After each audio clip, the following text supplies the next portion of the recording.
Hello, everyone. I just want to give a round of applause to our newly elected student senate administration.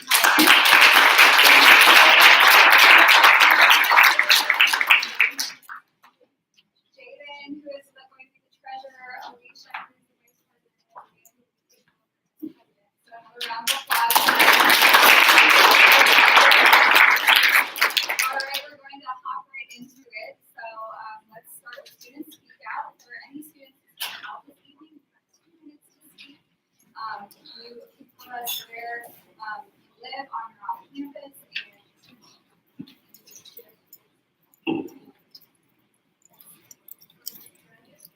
yeah, okay.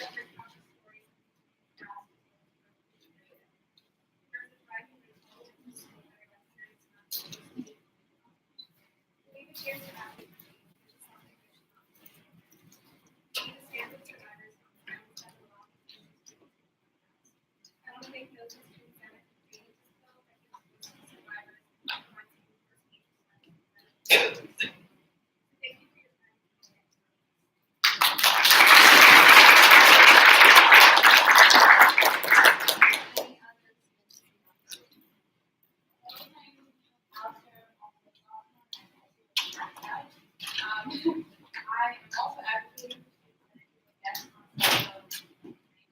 I firmly believe this work is vital and active. Survivors of assault know they are supported with special kinds of work.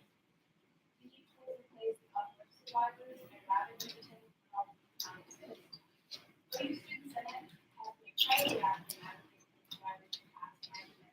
That work needs to not stop now. Citing enrollment rates is simply not a reason to support your project of the business. I know if I saw them today who were interested, I would feel safer on my campus than you would provide resources to support this event. We need to publicly stand for survivors and standards to show that their views of fight against sexual violence. So I urge you to protest. Any other students?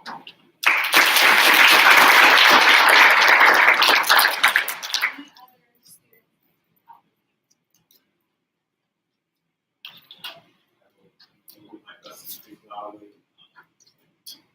One young office assistant.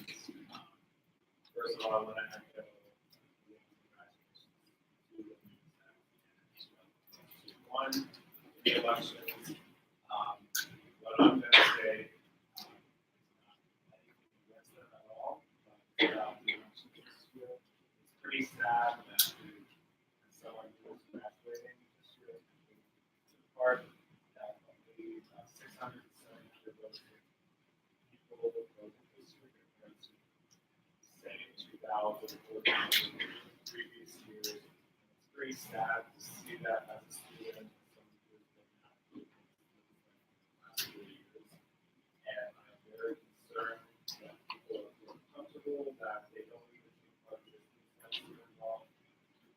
We should, people should take part. People should be more active in politics if they feel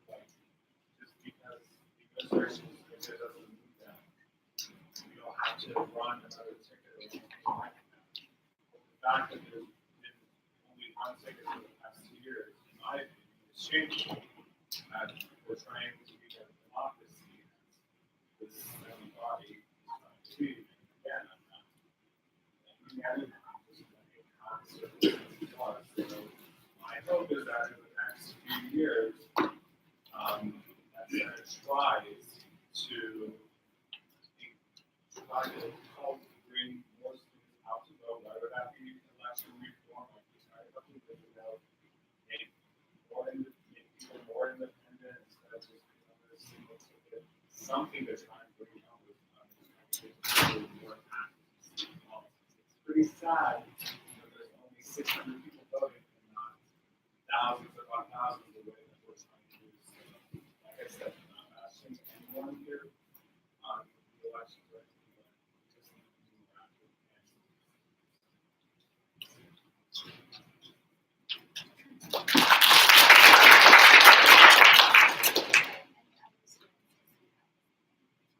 Seeing none, we're going to move on to announcements. Are there any announcements to provide? I have 3 announcements. This Saturday, the 6th of April, there will be a mission trip benefit performance at the Christ Lutheran Church on Mill Street. It will be from 4:30 to 5:30. Saturday, the 27th of April, is invitationals for all Epoch programs on campus. It'll be from 7 p.m. to 10 p.m. in Lamont. And then I have one announcement from our Senator and Director of Internship Baker. After Beautification Day will be on Sunday, the 14th of April. We'll have over 25 projects. We are in need of project leaders to help these service sites. If you are interested in being a project leader, please email ouapday@gmail.com or reach out to Madeline Baker. She provided her email, and both emails and all the information will be. Any other announcements to provide? This is from my proxy, Allison Shiloh. She said tomorrow is the last day of the letter. Mental Justice Summit with the general to Dr. Francis before 5:30 to Alice 019 and Sakina is from 7 to 9 p.m. And she would also like to thank everyone who has already Any other announcements?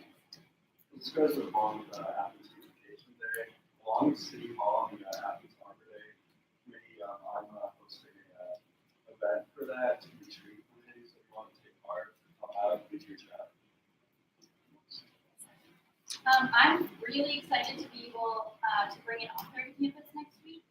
She's coming Thursday, April 11th, and she writes about gender bias in the healthcare system, and Student Senate has helped me a lot in bringing her. And I'm really excited. It's going to be a great event. So that's Thursday, April 11th in Scripps 111, 5:30. I'll drop the flyer.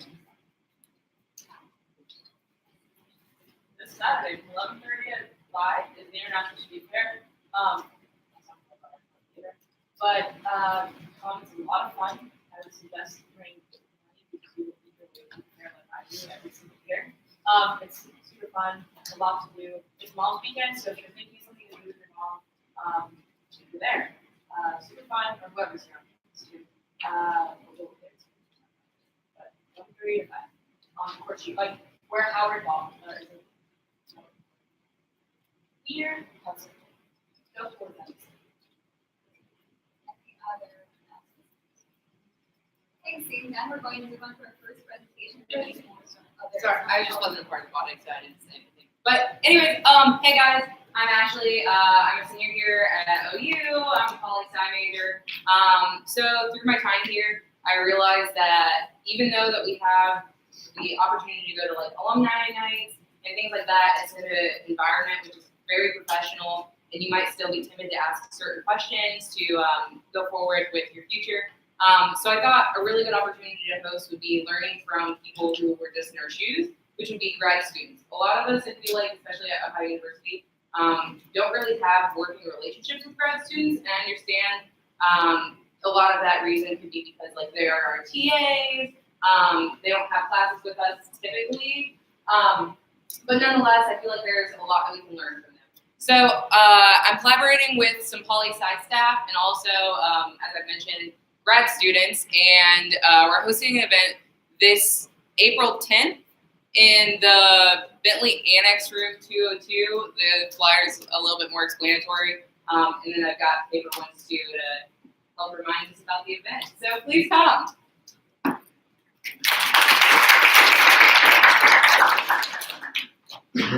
Thanks for your time. We're going to move on to our first presentation of the evening, from Mayor Patterson. We're very excited to welcome him. So give him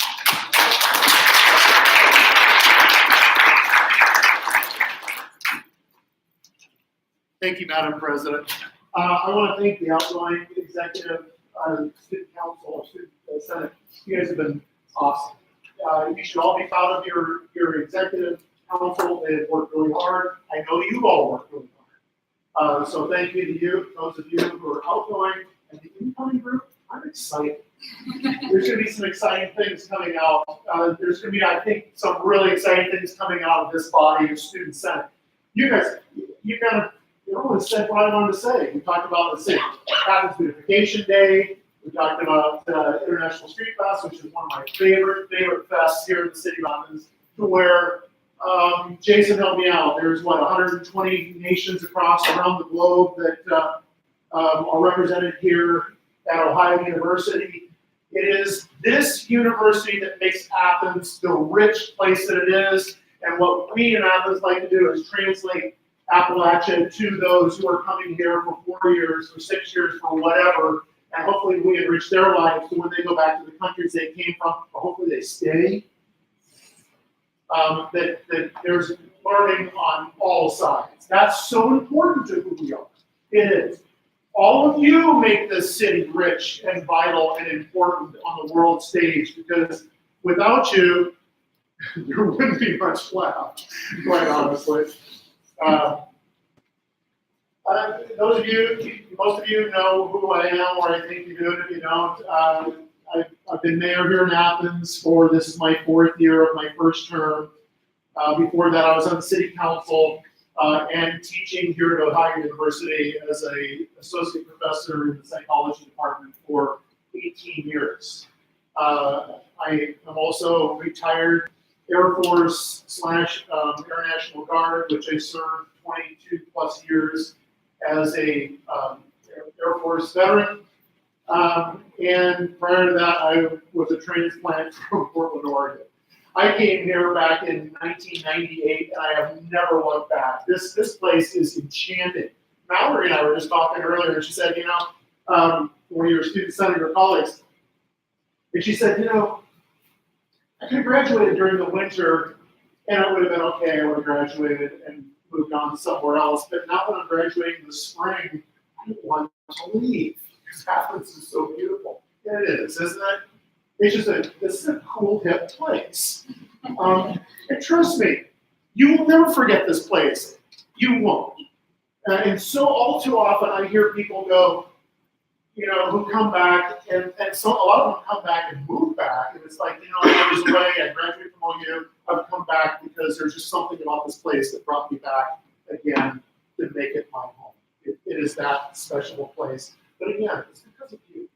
It's literally because of you that this place is special as it is. I learn as much from you as you may be learning from your teachers, from administration, from what. It's an amazing place. I want to share something with you, and then I'm going to open it up, because I don't want to sit and yammer on and on and on. I don't want to go into professor mode anymore. But what I do want to share is a couple things, and I want you to use me, because that's my role. You hired me to be the mayor of the city. You did. I have been really fortunate. I've been working really, really hard, but I've been very fortunate to where I have gotten on on the board of directors for several pretty notable institutions nationally and internationally. And I just share that because I want you to use me as a resource if there's things that you're looking at that you want some help with. I've been appointed to the board of directors for the National League of Cities, which is a rather large organization of elected officials across the nation. And so I'm working hard with that group on that board. I'm also on the board of directors for the International Town Gown Association, which is specific to university communities.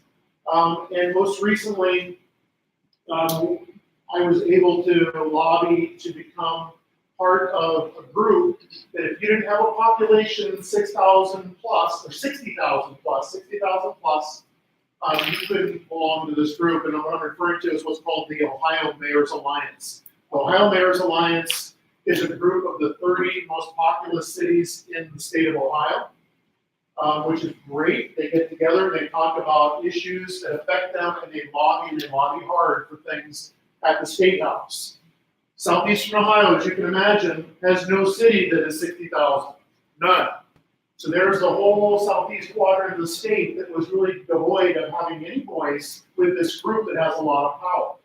Well, Mayor Luke Feeney of Chillicothe and I lobbied with the Mayor's Alliance, and there's a group that we belong to, which is called the Mayor's Partnership for Progress, which is 15 Appalachian counties, and we've got a good, strong voice.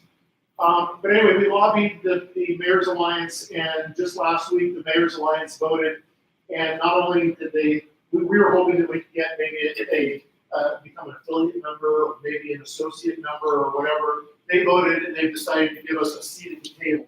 So now Southeastern Ohio has a seat at a table with Columbus, Cleveland, Cincinnati, Dayton, Toledo, Youngstown, you name it, the big cities which didn't exist before. So I'm excited about that. Use me for that.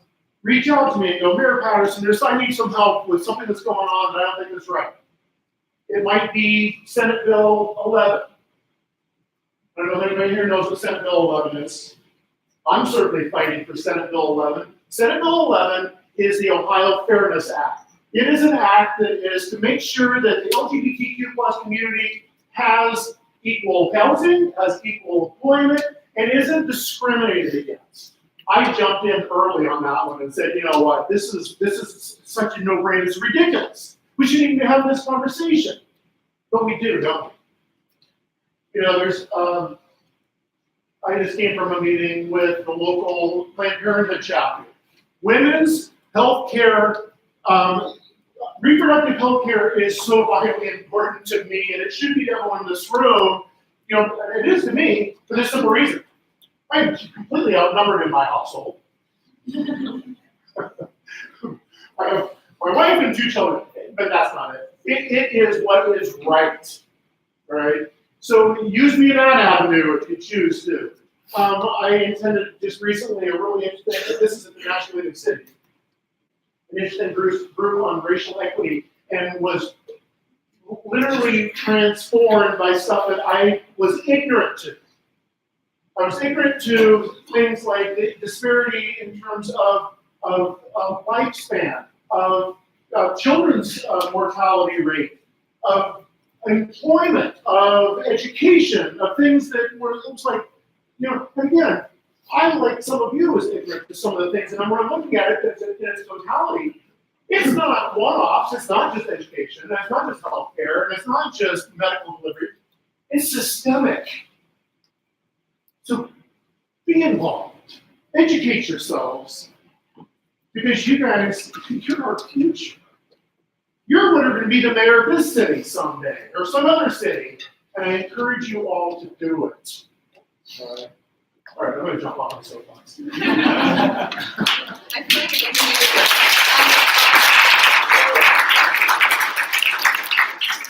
I want to open the floor, if I may, Madam President, and just let you guys blast away.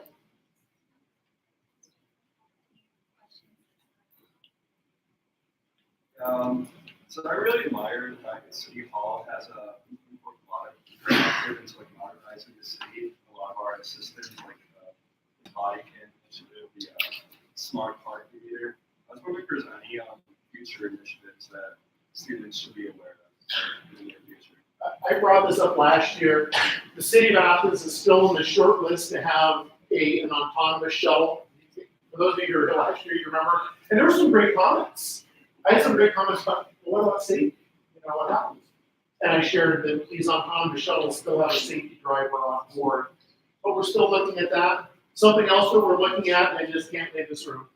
Actually, I don't know. We are looking to take over, this is an interesting factoid for you all.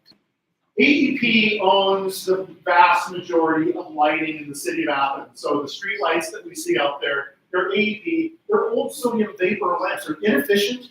They cost the city a lot of money because we pay the electric bill for these things.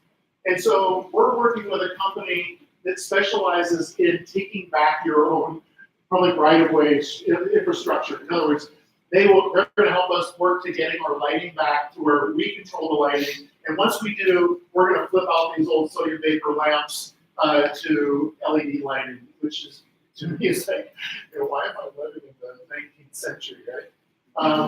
So that's another thing that we're going to work on. Some of you may be familiar with the curbside composting program. Are you involved in it? Or? Yeah. Yeah, good for you. Super fun.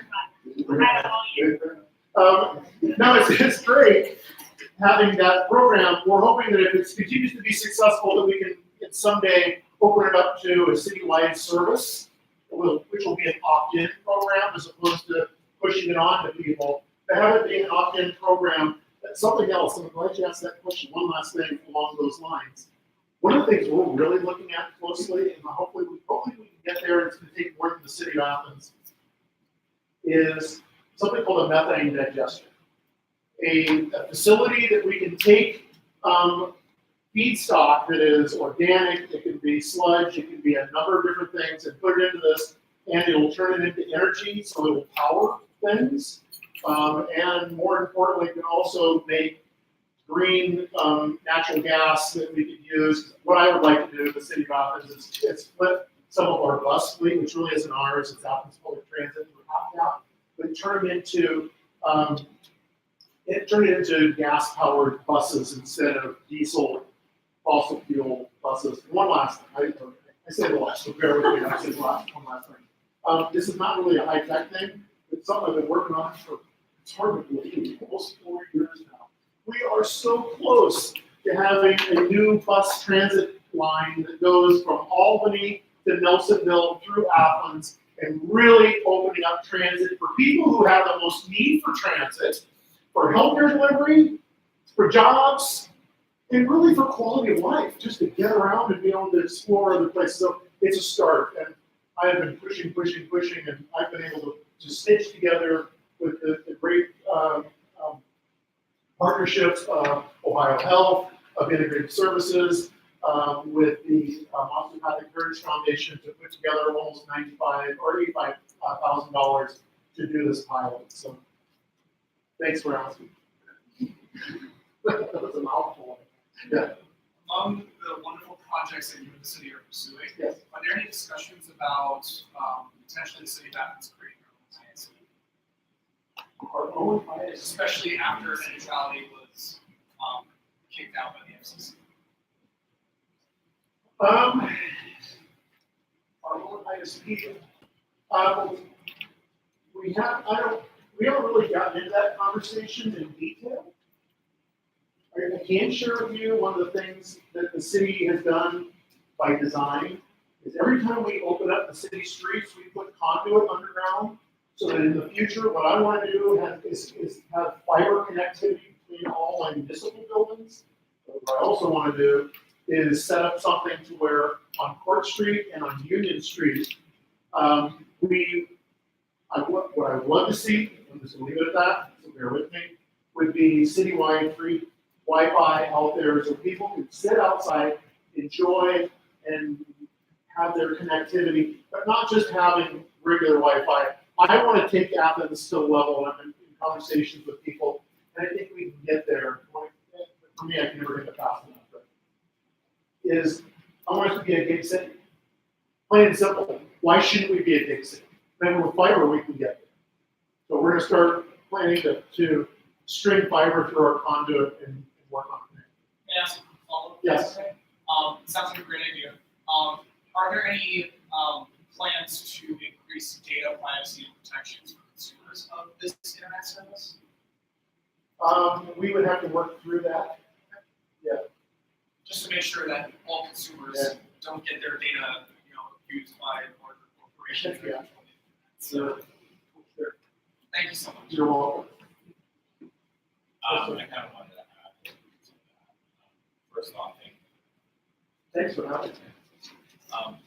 So Chattanooga was one of the first cities to introduce broadband. Service, high speed, 10 gigs, the fastest information. Yeah. And having cities that have broadband, actually reduce jobs, costs, and reduce availability, whereas you have all the other regular companies that offer slower and have to charge higher prices. And so there hasn't been really anything talked about because there's no law in Ohio that states that we cannot create a use problem. You'd be able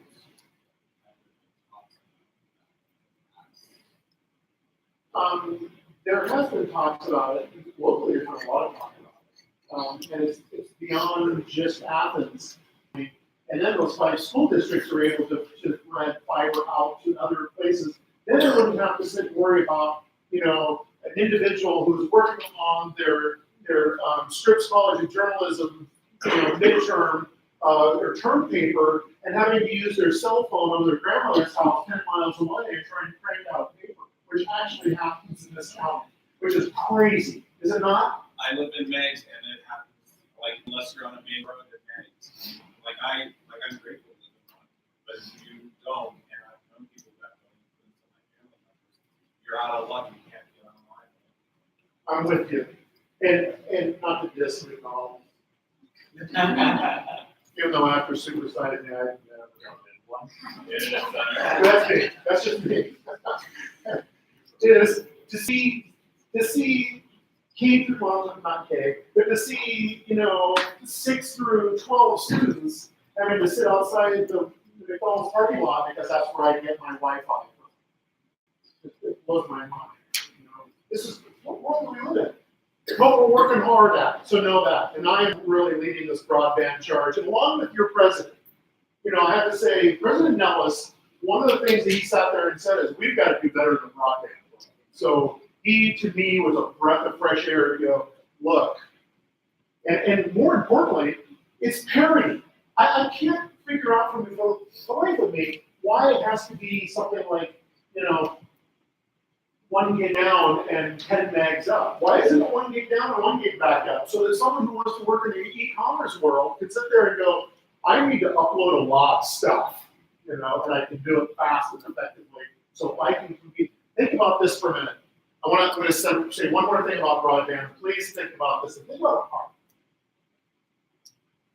Where I sit when it comes to the level of broadband in Athens County is that the children in Athens County are going to be at an educational disadvantage when they go to college and they're sitting next to someone here at Ohio State, at Kent, I don't care where they're at. They're going to be sitting next to a student who has been living in the gig world since they were this tall, and they know how to work in that world, and they know how to work that fast. Yet the kids who are here are going to be at a disadvantage because they have been living sometimes in a K world and trying to operate with really slow or throttled back or unreliable broadband. It's wrong. It's wrong. But keep that in mind. You need to challenge people at the higher levels. You need to challenge the state representatives and senators. You need to challenge people up in Washington, D.C. and go, this is a utility, folks. Stop playing around. Yes. Yeah, I have 2 questions for you. And first one, so Steve Woods came in a couple weeks ago talking about the Richmond Avenue project. I was wanting to ask about how the city feels about how the project is going, moving forward. I know, you can bring it up, but. No, I'm glad you brought it up. It is way up here for me. I know it is for the university as well. What happened, unfortunately, was that it, and I kind of knew this right away when we saw the bid opening. We only had 1 bid, right? And it was that the time is too compressed. It's too compressed for a job or a job of this magnitude. So thank goodness with the university, we were able to expand that timeline, and we'll keep our fingers crossed. We're going to put the bid back out again, within the next 30 to 45 days. And, my city engineer has been working really hard with all the contractors. He's calling people and really kind of trying to pitch this potential job to them. So we're hoping, we're really hoping. Plus, we kind of pulled some elements out to kind of help drive the cost down a little bit. But this is going to be a game changer. It really is. My office, as some of you may or may not know, is in Porter Hall, route 247. 247 looked right down that crosswalk, and the first person that was a serious near fatal accident that happened right there. I was there when I heard the squealing wheel and walked out and looked at, the psychology graduate student. Yeah, so I know how important this is. But it's just going to sit there and get some separation. That's Yes. long answer. No, it's great. The second question is about light pollution versus safety in the city. Because I know it's a light pollution ordinance in the city, so balancing kind of environmentalists with actually balancing safety. I didn't know how you felt about that. And I know one of the aspects for pollution is tourism. And I didn't know how the city feels about that personally, because I passed a few years ago. Well, a while ago, a long while ago. George Keeper's going to hate me, but I understand the light pollution, to be able to see the night sky and see the stars and whatnot. One of the things that we can do is with these LED lights, as we deploy them, is put light shields on them. So as long as we're not having upcast lighting, and we're able to direction that light towards the ground, then I think that's the big solution and the compromise between the two. LEDs, as most people know, are going to look brighter than the old sodium yellow lights that are out there. So I'm hopeful we can get there, and I'll probably get some below that. But safety is important to me. It's really important. Question to that? I know there's not, do you have any power over those they're just straight up set up operating out of 1.2 companies. Let me have it take sometimes it's stuff broken. Straight up. One thing you can do is if there's something that's like seriously wrong in your apartment or whatever, there's an app that we have, it's called City Source for public stuff. And you can take a picture of it, you can send it to the code office and go, this doesn't look right. What's wrong with this thing? And some of the things that get sent to code are non-functioning smoke detectors or, that's one example. Some other things too. You can certainly use that, and code will come and inspect that apartment and go, yeah, this isn't right. Something's not right here with this.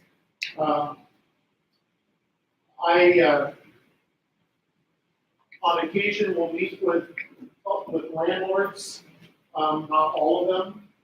And I do know that we have some absentee landlords, and I think that they tend to be the more problematic ones.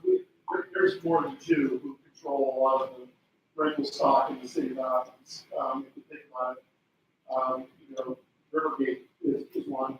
I just can't imagine I can't tell you what it's like inside Rivergate, but that's owned by one company that also owns, I think, River Park Towers and some of the others around there. So that's a lot. When you think about the number of units or Coach Run.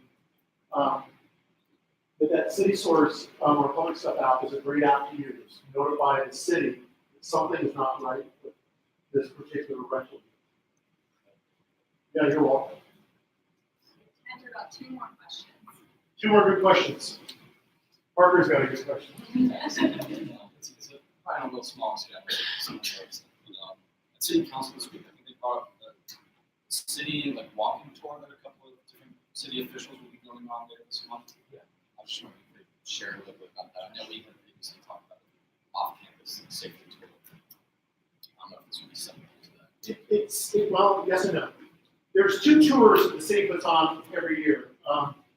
One of them was a tour that I started, and was when I was the chair of JPAC, the Joint Police Advisory Council. It's the safety tour. Where we go around in the fall, and we start just before dusk, and we drive around and look at things that we need to see, and then we transition to the dark, and then we look at things that are issues in darkness. I think last year was a walking tour largely around campus for the safety tour, if I'm not mistaken.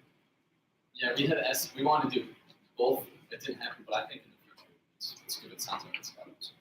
Yeah, well, we take our bus and we'll drive around the city in the evening to look at things, which is great. And the other tour that we have is called the street tour. The street tour is to look at future infrastructure projects and then street conditions, because we put together a schedule every year to look at street repaving. I will say that under my tenure, when I took office in 1917, wow. In 2016, we were able to pave 9 miles of street. The year after that was another 9 miles. Last year we did 18 miles of street repaving. Prior to my taking office, it was on average 4.5 miles of streets that were repaved. So it's just really amped up our game when it comes to street repaving. So that street tour because one of those things that we go around and look at that. Once we go around and look at things like, you may or may not know this, our water treatment plant now has a 170 kilowatt solar array behind the meter, which we are going green, which really is a complement to our carbon fee. Thank you for those of you who are in this room who voted for the city of Athens to be the first city in the state of Ohio to have a carbon fee, which that money, as it's captured in the year 2020, will go to more solar projects, the municipal buildings, the library, the schools. It is what the point is. And we're doing it here in Athens, a city of 24,000. They've got it. One more question? We have one time for one more question?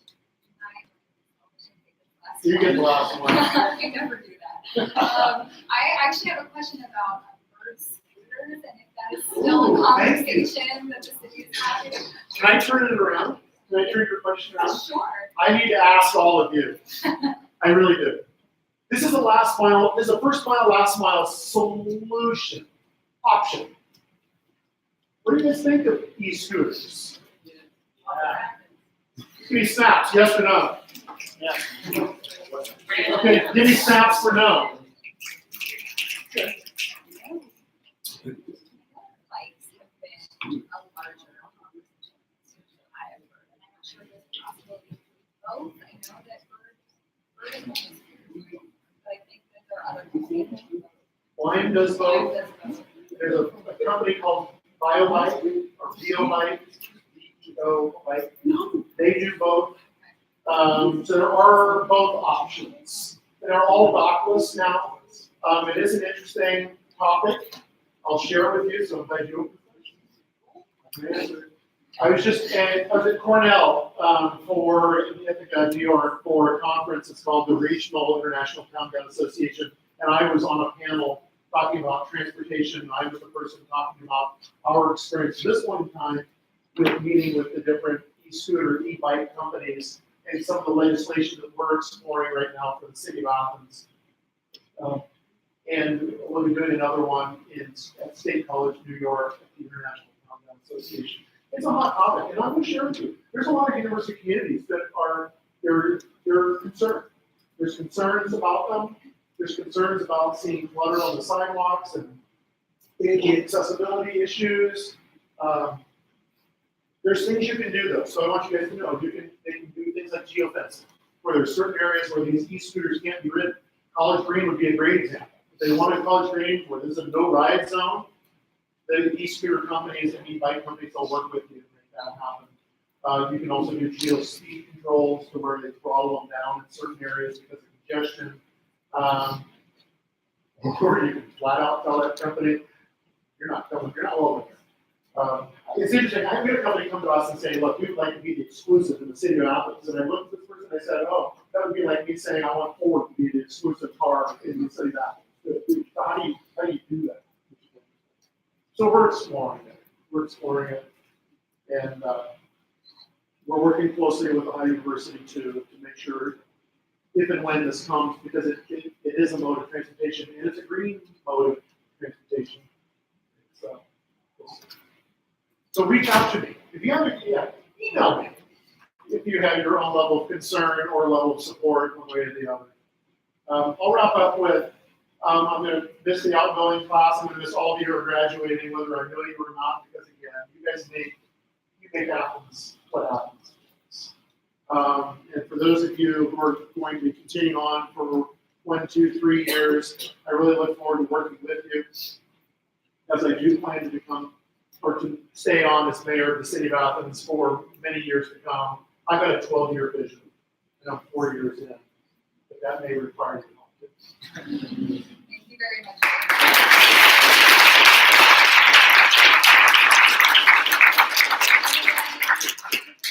Email or go stop by city council or reach out to our interns who work in the city, which are great liaison, and certainly come to the executives. Thank you again. We're going to move on to our second presentation of the evening. We have the student trustees here, Faith and Austin, and they're going to be recapping the March Board of Trustees meeting. So let's get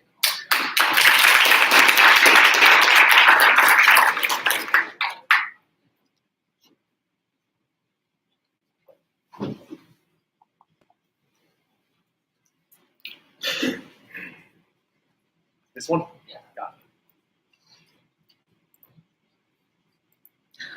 Nice. it. Go. Yeah. All right, so thank you everyone for having us here with you tonight. We're excited to recap what happened at our most recent Board of Trustees meeting and then have a little bit of time for questions or comments at the end. So to start off, just a brief introduction again, if you don't know who we are, I'm Faith Boyanovich. I'm the senior student trustee. And my name is Austin Flynn, and I'm the junior student trustee. So we'll jump right in. So we'll start off with the Academics and Student Success Committee. And just as a reminder that this committee is about what's going on in terms of student success, enrollment, and the programs that we have here at Ohio University. So we started off with the dashboard update from the Pappan College of Education. And they talked a little bit about their strategic goals and some of the highlights that right now 83% of their graduates become employed within 6 months of graduation, which is an impressive stat. And furthermore, 5% are going straight from undergrad to grad school. So some good numbers there. And gifts over the past 4 years for the Pappan College have exceeded $1 million with an estimated economic impact through student teaching of $8 million. And they recently put out a survey that had high student satisfaction ratings inside the college. And then we moved on to a presentation with the Higher Learning Commission update, where we're phasing out something called the Academic Quality Improvement Program, or AQIP, which is at the administration level, is just kind of a way for us to check to make sure that our processes and programs are going well. And we're moving on to either the standard or the open pathway accreditation cycle. And what this means is that we're going to have new evaluation standards and on-campus visits. And to start to prepare for this, we're going to be establishing an accreditation steering committee. Then we went on to a presentation from the Division of Student Affairs, where they spoke to us about their external review process, where they brought on vice presidents and vice chancellors from colleges like Boulder, Colorado, Virginia Tech, and the University of Georgia to come on to Athens campus to serve as an outside perspective to see opportunities where we can have further growth within the division and places that we could do even better.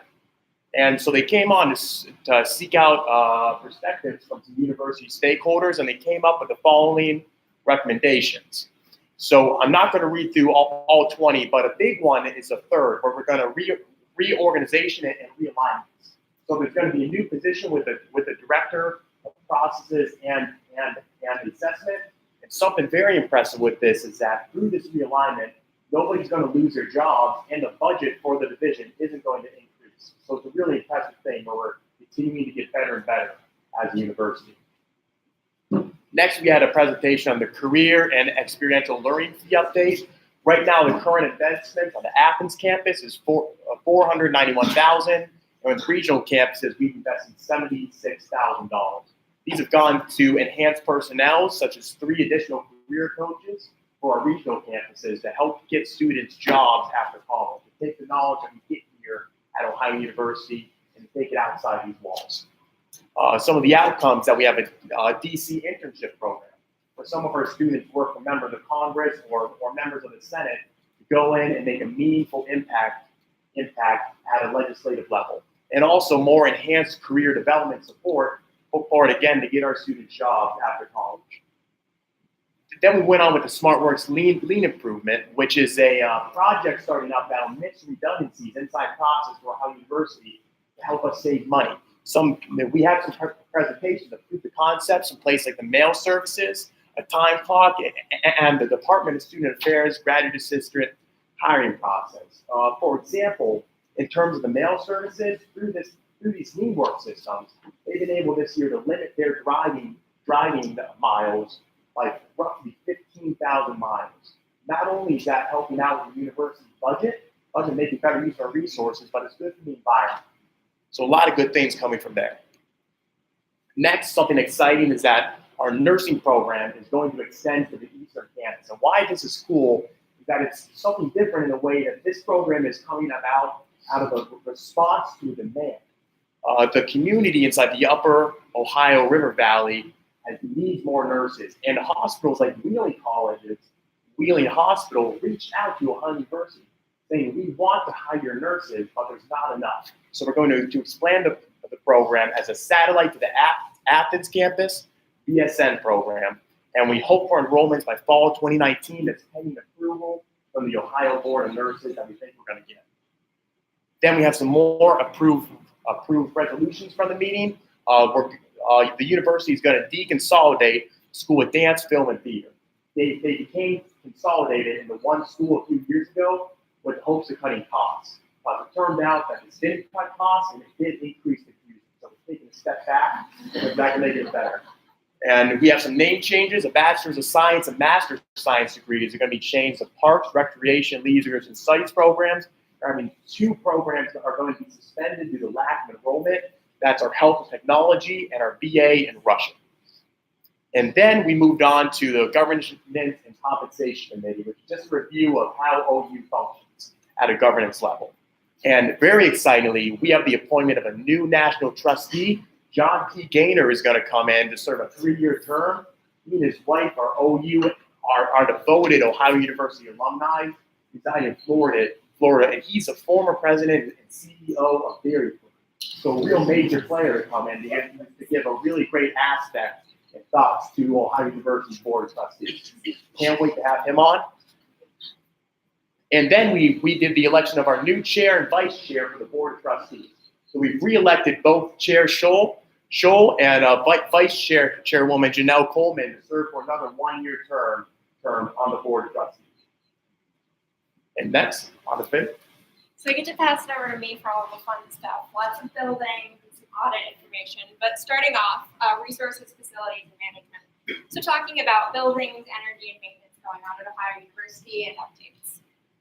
So first up, we have an update on the small house strategy. So many of us are familiar with the smaller houses that make up the area around College Green and really add a historical element to Ohio University's campus. So in order to preserve those sorts of historic buildings, while also not putting additional money into areas that can't be utilized anymore or have serious deferred maintenance issues, there was a project done to see what the future of these homes looked like. So general updates here for continued use, we have several buildings listed, and then there's repurposed or continue with some investment. So these are areas where a small amount of money could go into them to really get them back up to where they need to be productive elements of the university ecosystem in terms of housing. Those have all been previously approved. The next thing coming up is a new strategy surrounding some of the other small houses. Trissolini House, for example, will be repurposed for housing another unit of campus life, while Cutler Scholars move over to the engagement for the academic excellence that's going on Park Place. Then we had an update on Hanging Rock land surplus. So this is on the OU Southern campus. It was used for a number of years as the Child Development Center, partnered with OU so that students could have experience there. But since 2004, it's been independently operated. So all this approval did was allow this land to go out for bidding so that officially Lawrence County Port Authority could take control and continue on the efforts that they have had there. Moving up next, we had an advancement update. So advancement basically is the control of foundation money at Ohio University. What this update basically entails is increasing the amount of unrestricted dollars that come into the university. Many other universities have a fee that comes along with a current use gift. It means the money can be used now rather than endowed for later. So this would be implementing that same sort of fee, more or less to encourage people to do longer-term intergenerational endowments so that money can continue to build over time and unrestricted access can come off of those larger endowments. We also had a sustainability showcase. So we got to hear from 3 of the hub programs going on for sustainability at Ohio University. The first of which is infrastructure, headed up by Dr. Dave Bayless. The next, administration, sustainable administration by Dr. Ryan Folk. And third was sustainable living by Dr. Teresa Murray. So some interesting opportunities for students to get involved, being able to be ambassadors for sustainability and work on educational outreach, to being able to work on the Ohio Student Farm, having seasonal farmers markets, and really being able to add to the farm-to-table culture that Athens started to become known for and continue with. Next up, we had audit and risk management. This is basically making sure that everything going on at Ohio University is in compliance with stated rules and regulations. There we go. So the audit and risk management updates, the main update is no news is good news. So again, we didn't have anything that was a claim or a huge recommendation going on. Right now we have all of internal audits either planned, in progress, or completed. And listed here are the audits that have been completed, in progress, and are planned. Besides an internal audit, we also have external auditors. Right now we work with Plant Moran, though we are in our last year of contract with them. So sometime in the near future, there'll be a new external auditor recommended. However, all of our external audits that are in progress right now or are complete have not had any additional findings. So again, good news in that regard. And then we had the joint committee. So this is all of the trustees sitting together, being able to get updates on some of the most important things going on at the university. And I'll pass it to Austin if you'd like to talk about the enrollment update and strategic updates. Yeah, sure. So we have a 2.5 increase inside the Heritage College instructional fees, and these are for technology fees and non-residential surcharge. And in terms of the general updates, we're still on a decreasing student enrollment trend. Like we've said in the past, this is largely due to the decreasing of high school student population coming out of the state of Ohio and our surrounding states. So we're putting efforts toward increasing student yield through enrollment, and we project a 1% increase inside SSI funding from the state house. Good deal. So the final budget numbers are going to be presented inside our June 2019 meeting, where the board and also the board approved a recommendation from the Regional Higher Education Committee to move forward with the One Ohio University model to work with the Athens campus being a team with our regional campuses. And instead of each regional campus acting as their own university, we work as teams from Athens, work alongside regionals for a more fluid, cost-effective, and all-around, hopefully better process. So with that, we'd like to open it up to any questions or comments. I was just slightly confused. So you're talking about color scholars removing culinary going into it? Yeah, so basically with those, these things are still in, I would say, late planning stages. However, there will be additional money into Trisellini House, with moving out. Right now, there's some movement that needs to happen with the West College facility that's being built in the next several years, so over on West Green, or West Green adjacent on Union. So expanding out so another university unit can move into that facility in Trisellini House, while the Cutlers are moving to the main house now along with the Yeah, my question's about the suspension of the Russian program, which is very disappointing. I'm a Russian minor. Are they cutting the Russian program in general, just the major? Like, I hope it's not going away entirely.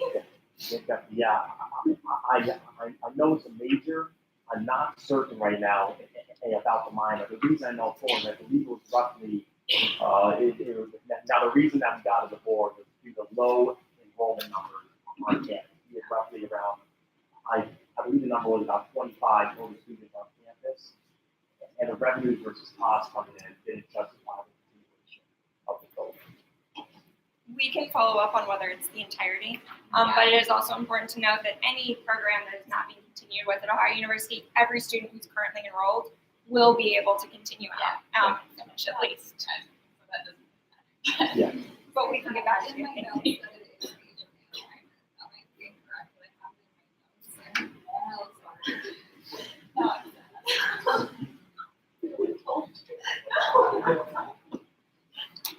was just wondering if there was an update on the student services contract.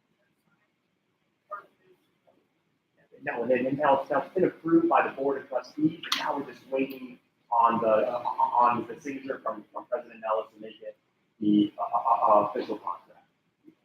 Yep. So. Sure. So I have two very good questions. First of all, thank you both for being here.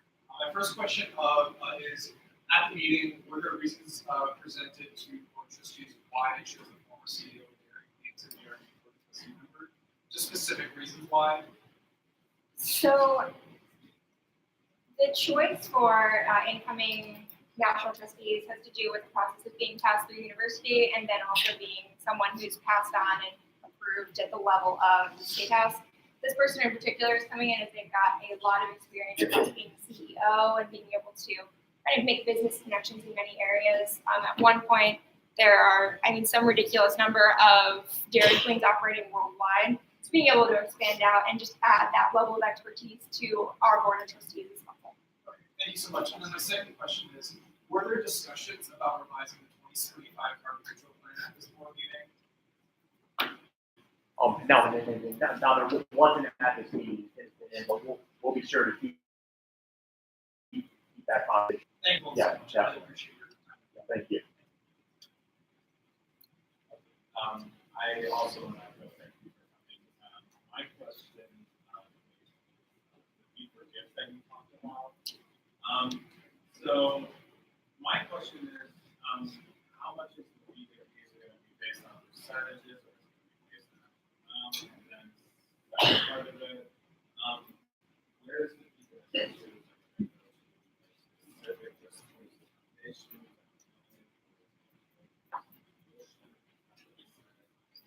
So it's a great question. I can speak from what my understanding is, but I can follow up to make sure that all of this is correct. Currently, the foundation operates on a management fee, so this goes along with endowed money. However, there's not a fee that is similar to a lot of peer institutions. It comes along with present use gifts. So this will be something that's only new to gifts that come in and are used nearly right as soon as they come in. This is in order to sort of not push people away from giving in that way, but encourage highly that they do longer term gifts so that they can stay and have interest grow and really benefit the university for long term. The percent that comes out would be then that unrestricted money that would be in a fee that could be applied by the foundation. But I'll follow up to verify on all of that and pass it along to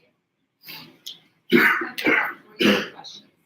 Sure, go So tonight we are discussing a bill in relation to the investigation of the use of the 31 Coventry Lane property. I know just over a month ago, the state of Ohio Auditor's Office released finding for recovery for the university recovered over $20,000 from John Morton, who's one of the largest landlords in town. Just talking about that. I was wondering if there were any updates on that during the recent board meeting, any discussion, not to put you on the spot there. So we can't speak on behalf of Mr. Wharton, however, it is likely that he will not be interested in paying a recovery.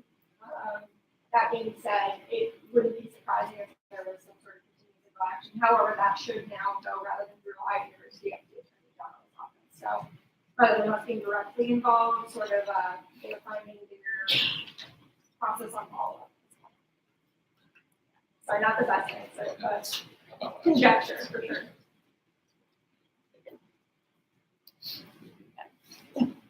Talked about the recruiting process of picking graduates still at university. I know that Southern Appropriations Commission typically comes internally out of college business. So can you just talk about how that process is changing? What is getting more efficient?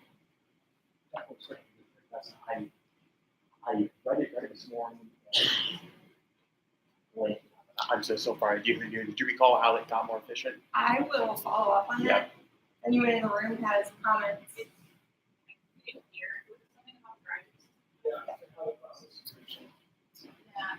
it's more of a streamlined process internally for us to make sure that the graduates get paid on time.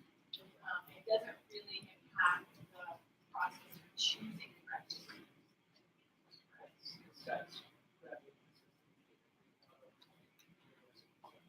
And it's more for the college and personnel students, and I think you're talking about SAC, which is then college and personnel students.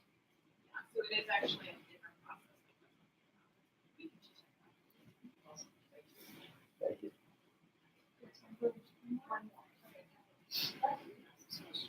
Was there any talk about increasing the budget for that at all? Like, I know it's been a conversation we're having with a lot of people since last year, and it's becoming like, I'm sure doing the tests and stuff,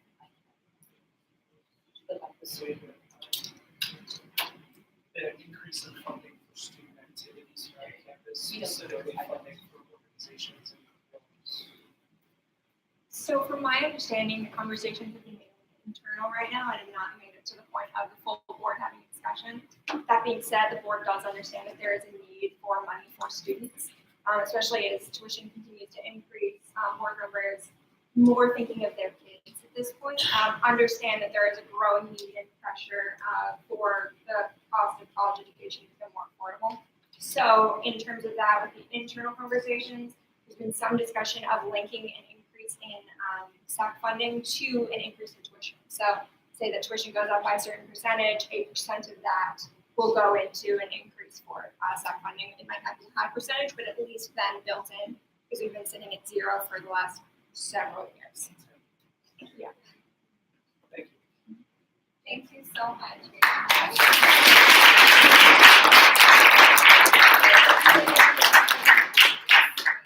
This is their last time this semester. Sharon doesn't anticipate it's very last time presenting to students.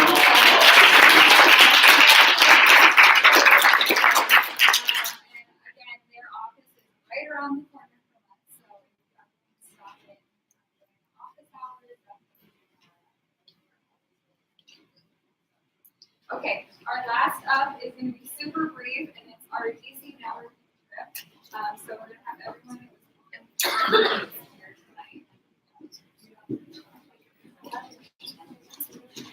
And as we're going, I'm just going to get started. So over spring break from Tuesday to Saturday, we were in Washington, D.C., advocating for all of you and our legislators. And so our main advocacy talking points were the reauthorization of the Higher Education Act, proposed changes to Title IX, and our opposition to that, which we passed a bill opposing those changes, affirmative action. That Anita Hill mentioned as their talk. Yeah, give us a shout out. Very exciting. FAFSA and Pell Grants and the importance of those to our constituents, and then also college affordability and student loan forgiveness. Sure. So first day of lobbying, we right away got started. I think this was 8 a.m. meeting, 8:15 meeting with Senator Portman. We were at his constituent coffee. We got to speak with his education staffer for a very long time, as well as one of his lead economists, talking about all of those issues that Maddie just highlighted earlier. We then were rushed. We got to go in between, underneath DC, and we were taken to a House Committee on Financial Services hearing.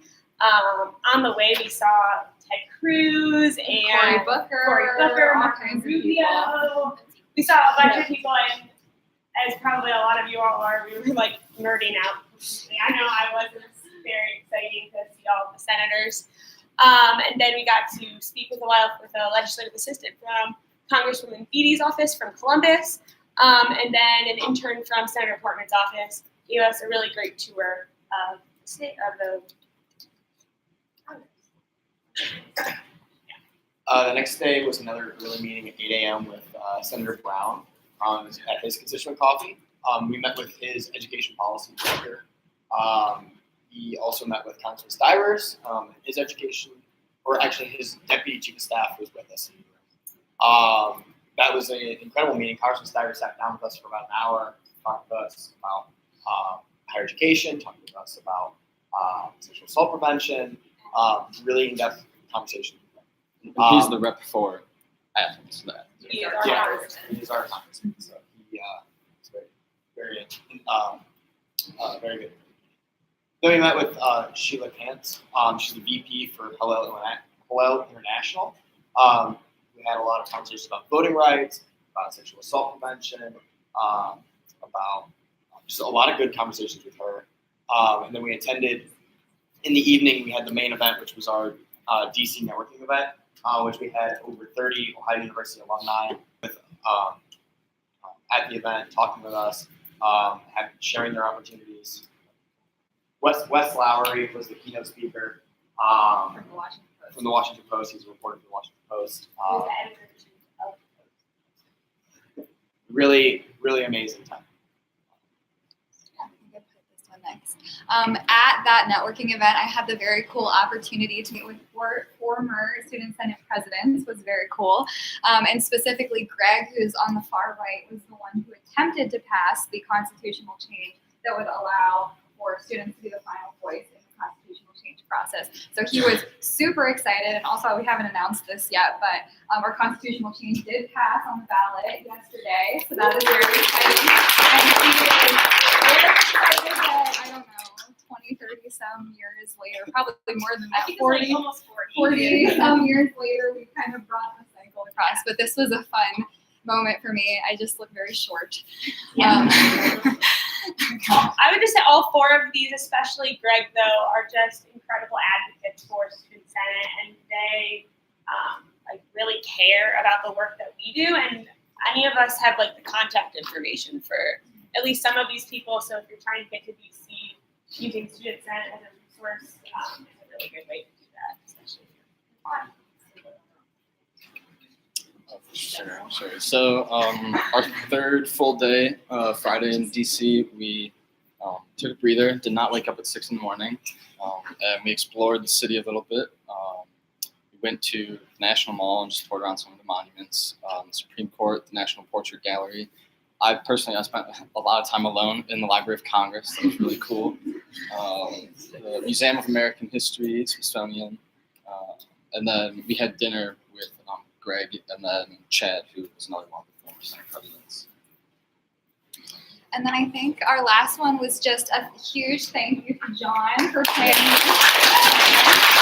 We have an amazing standard, and I'm really looking forward to seeing this trip continue on. And then also just an enormous thank you to the Student Senate Alumni Association for making this possible. We have the best alumni base ever, and especially if you're interested in working in policy, government, all those kinds of things, which I hope that all of you are interested in that and want to continue to be advocates later on. Definitely use them if they want to be used. So, yeah, anyone have any questions for us? Okay. So we are going to call roll now.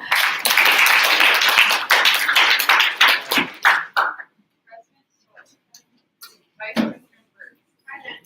Treasurer Randall. Present. Commissioner Weeks. Senator Shaver. Present. Senator Swift. Senator Olu-Begley. Present. Senator Archibald. Present. Senator Moore. Present. Senator Krause. Present. Senator Abal.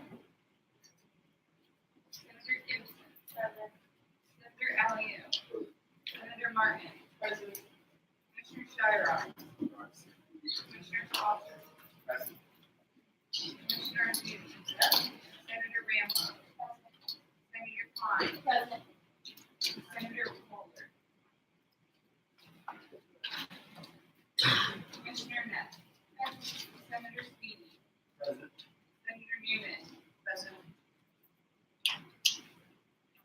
Senator Rader. Present. Senator DeVoe. Commissioner Smith. Present. Senator Buckman. Present. Senator Schmidt. Present. Senator LeBon. Senator Griffin. Present. Senator Skira. Commissioner Graffus. Senator Carmen. Senator Connor Sweeney. Senator Fink. Senator Commissioner Malkin. Senator Baker. Senator Strongly. Senator Madiman. Senator Roscoe. Senator Brewer. Senator Bigby. Senator Polsky. Commissioner Thomas. Senator Peterson. Senator Kramer. Senator Addison. Commissioner Weston. Senator Carrier. Present. Senator McAdams. Present. Christopher Whitburn. Excellent, thank you. Are there any additional pages this evening? Seeing none, moving on to previous meeting minutes. All those in favor of approving the minutes from 3:20, please raise your hand. All those opposed, abstentions, minutes are approved. We're going to move on to new business. Our first resolution is actually in stage. So I motion to table the resolution 181909, 109, and 111, indefinitely. Second. All those in favor of tabling resolution 109 and 111, please raise your hand. All those opposed, abstentions, okay, those are tabled. Okay, moving on to resolution 1819-110, a resolution to purchase supplies for international street fair cabling, whereas primary sponsor, Chair Brady. So yeah, just keep the brief as I always do. Everything that criteria upon reviewing the budget application for the reports that has been on here at one for approval. I yield the leader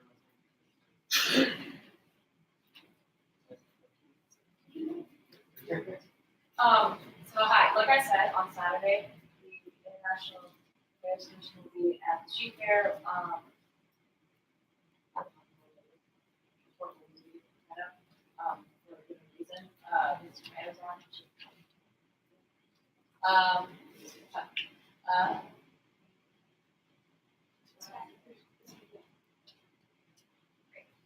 Secondary sponsor, Senator Madrigal.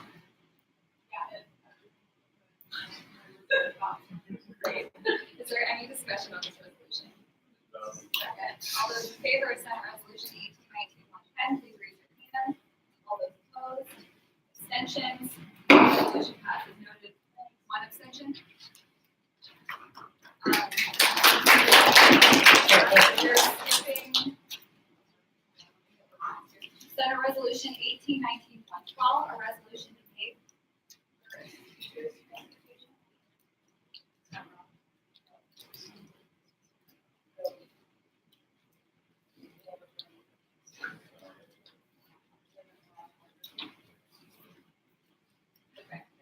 Okay. Senate Bill 1819-18. A bill regarding the leasing of 31 Coventry Lane and subsequent investigations by the state of Ohio. Whereas, primary sponsor, Commissioner Smith. Okay, so this is municipalities, so not a background. There's a lot of really bad stuff. And I would say that whatever I can say in the next couple of minutes is not do justice. So this goes back to the year before seniors in the room came to school. The former previous president, President Davis, lived in 29 Park Place, with this large yellow mansion right across from home library. He moved out of the house. There were bats in the house. His wife and girlfriend not live there anymore. I would know that there are bats. As an RA, I've been in bats for tournaments. OU then, after President Davis moved out of his property, OU was looking for a new place for him to live. And they're in talks with John Gordon. He is, I believe, the largest landowner in the city of Athens.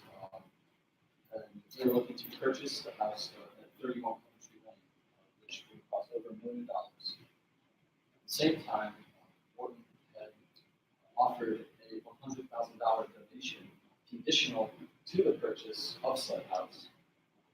The university did not go through with the full purchase that ended up owning the city, partially because this needed to gain public information and was reported on the local newspaper.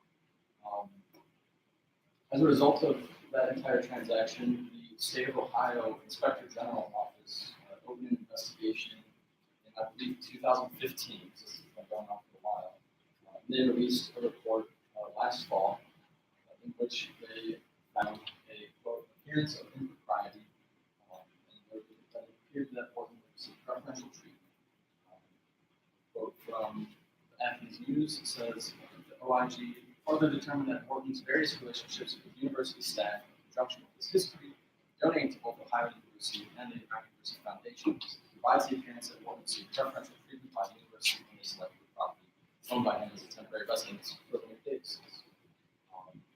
Furthermore, the OIG report found that Wharton billed the university for over $20,000 in unnecessary payments that OU did not ask for, but it did end up paying for, which was what I asked the student trustees about earlier.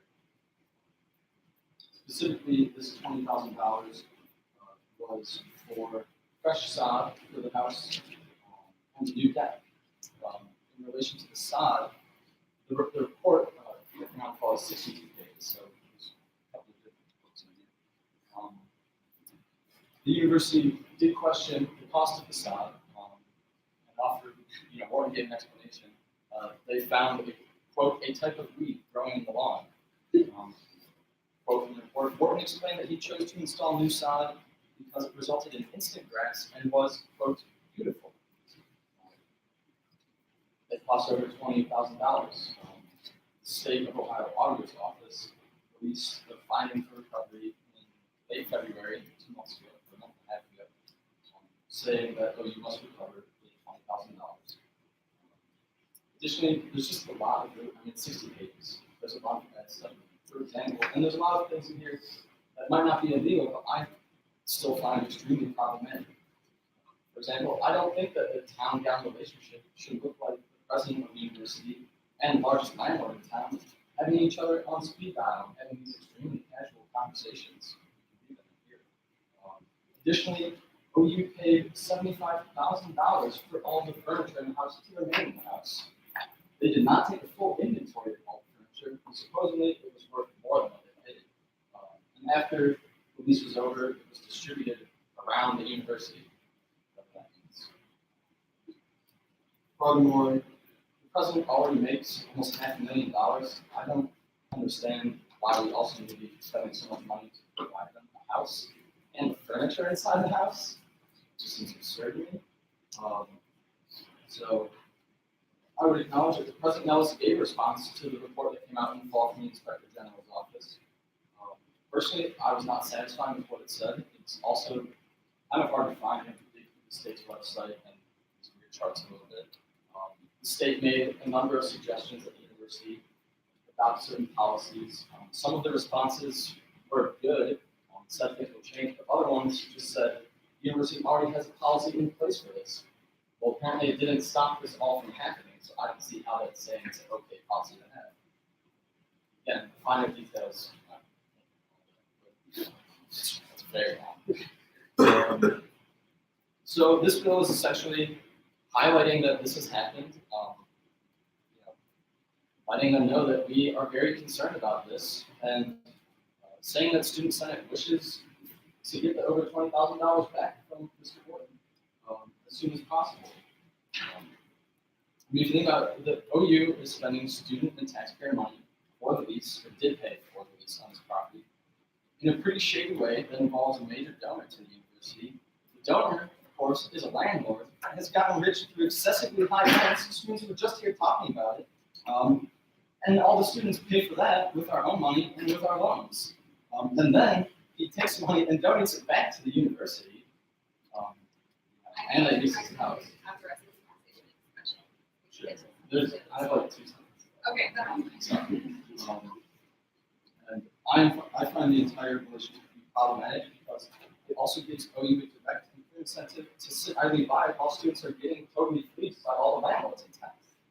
Maybe nothing entirely illegal occurred. The university still has to get the money back. But I think that doesn't necessarily mean it's bad. I mean, you can look at what's been going on in the country recently and see we have problems with laws regarding corruption. And this is corruption, and it needs to be called out.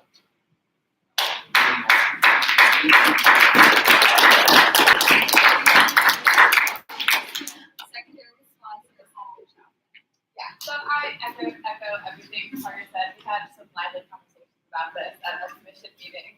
I think the main takeaway for me is it just breaks down the trust between students and the university. We entrust them to spend our money in ways that are not only legal, but just like ethical and like morally good. Especially since that is like the foundation of a lot of our university, like our core beliefs. And so just kind of highlighting that something that kind of goes contrary to those beliefs happen. And like Parker said, we recognize that the current president really had absolutely nothing to do with this. But just kind of like highlighting like this is the thing and we need to make sure that that's not Secondary response to Senator. I'm just gonna echo everything. I think it's best on. Secondary response to Senator. Yeah, I also just want to echo everything that my commission members have said. I think that it's like pretty obvious that some shady things are going on between Mr. Ward and the university. Senator. Yeah, I echo it.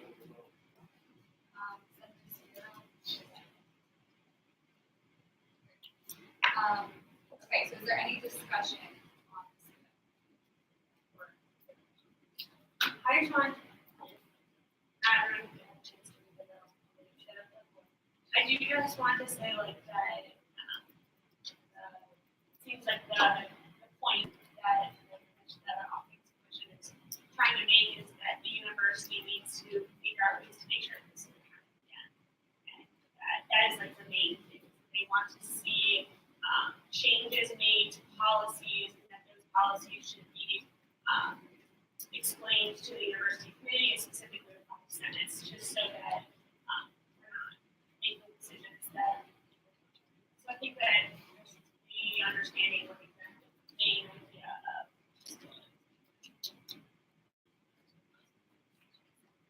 I just have a question when you were, because I know that this was underneath this like that whole situation happened. So when you're talking about like the president and the board, like being hot at each other, like, are you talking about Ms. Davis and also this university, or only already also this administration, or? I can't speak to what the relationship between President Nelson and Mr. Warren might look like. I don't even like. Apparently, the university needs has been asking Mr. Warren to get this point up. I don't know if they asked. I can't really talk to the university, but I would imagine they're not on the best of terms right now. So, but yes, everything else about President here is does. Okay, so I just have a question to support this bill.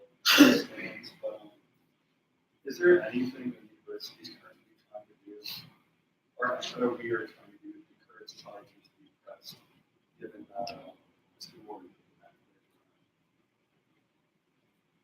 My understanding is that the state decided there are no crimes that can be charged with here. Like, so I don't. Yeah, so I believe what would happen is that the university or the state auditor's office would have to pursue legal action as soon as the board for paying this money. Sometimes the inspector general's office refers the reports to the attorney general, but I don't think they do in this case. I don't know how it is. Any other discussion? I remember when I was here when the news broke out. Small town, and everyone was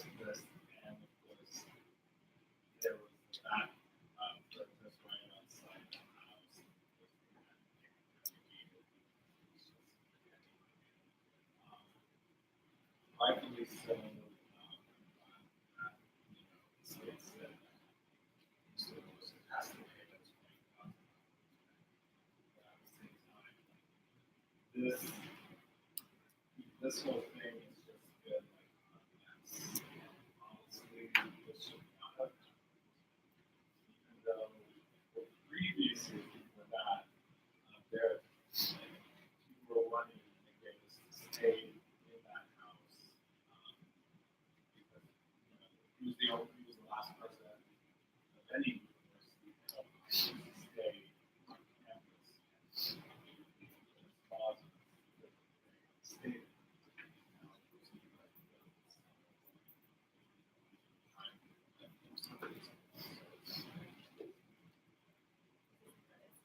So my question is directed to Madam President, the commission members, as well as any advisors.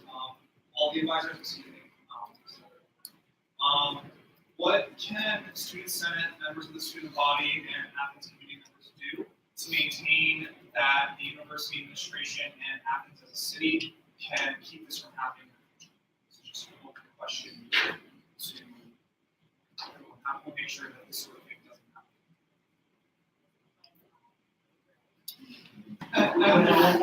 Good answer. Not certain. I guess the comment I would make is that your actions tonight is making sure people know how you feel about the most evaluating what you said.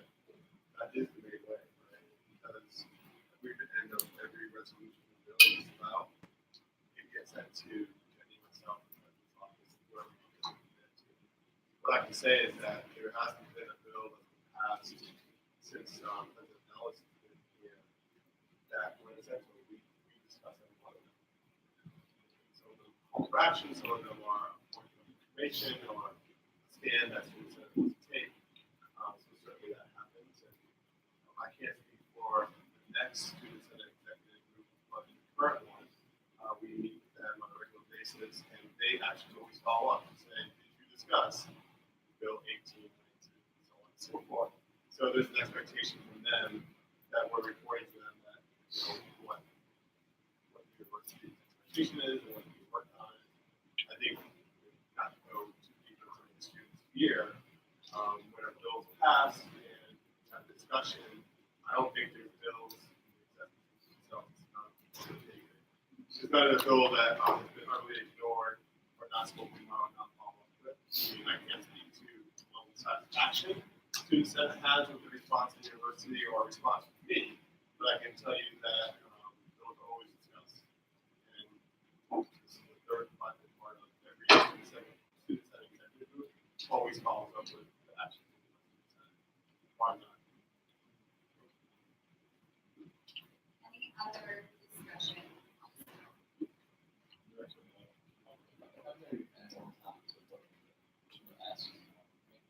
Quite frankly, Dr. Pinson, I think this is one of the things he was just about the university administration that we are paying attention to what we're doing. I am glad and I respect the fact that they present on things. But this is something that I would prefer not to have to ask the student trustees for this information. Everyone talks about shared governance. I think it's more of that. I would say, for off-campus housing database that we are pushing, I hope that improves housing outcomes if it comes to fruition.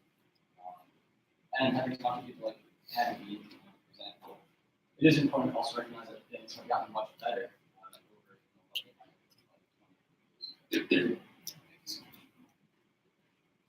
Motion on the floor is a discussion. Second. All those in favor of Senate Bill 1819-18, please raise your hand. All those opposed? Abstentions? One abstention. Bill passes.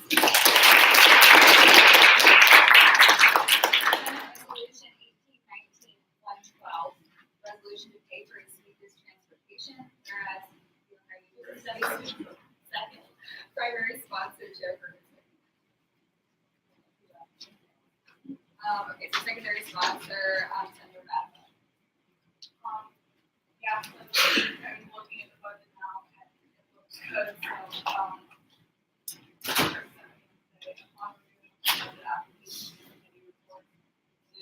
so,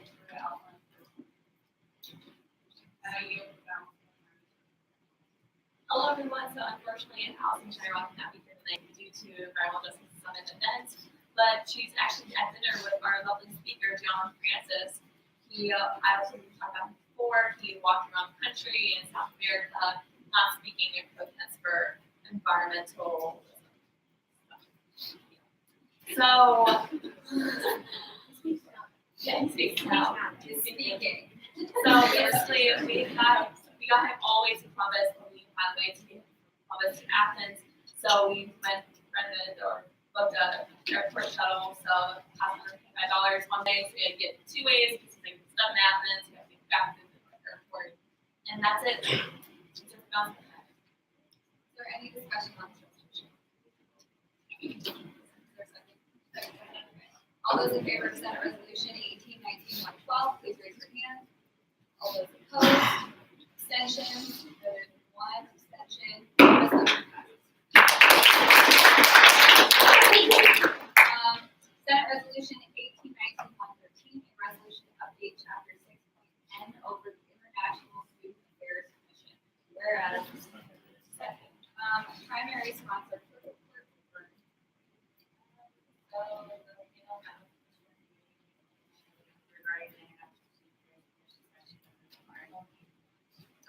She's going to ask for responsibility.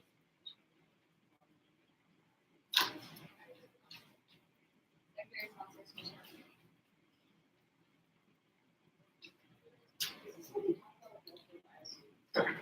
Yes, okay. Hi. So when I first joined the commission,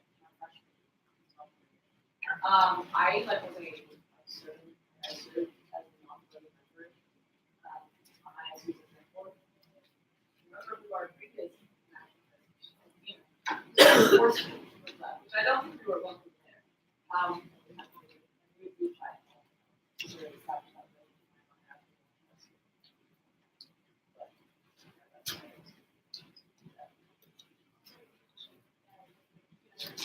yeah, we kind of have that too. I know that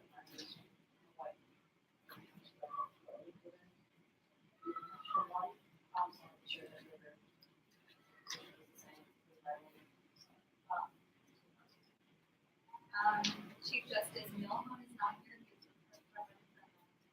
the election but we have 2 wonderful representatives here today. So Assistant Clerk Hill.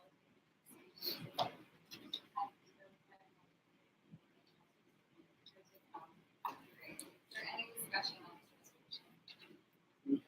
Second. All those in favor of Senate Resolution 1819-113, please raise your hand. All those opposed, abstentions, resolution passes. Senate Resolution 1819-114, a resolution to update Chapter 6.17 over the University Life Commission. Whereas there is second primary sponsor, clerk.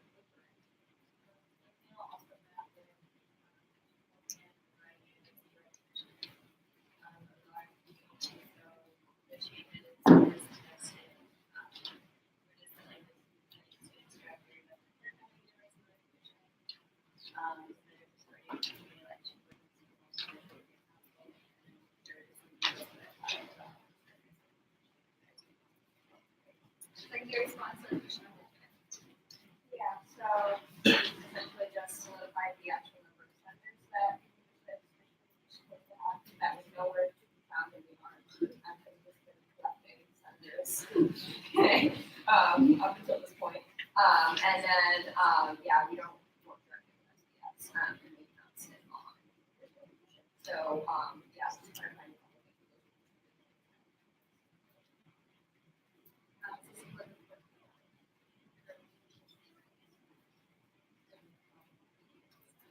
Any discussion on this resolution?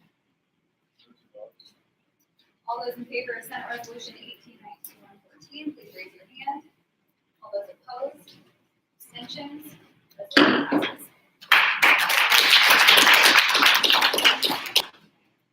Senate Resolution 1819-115, a resolution to update Chapter 6.11 over the LGBT Student Affairs Commission.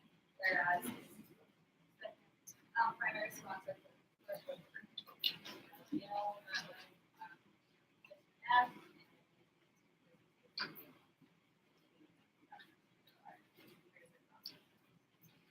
Secondary sponsor, Commissioner F. Yes.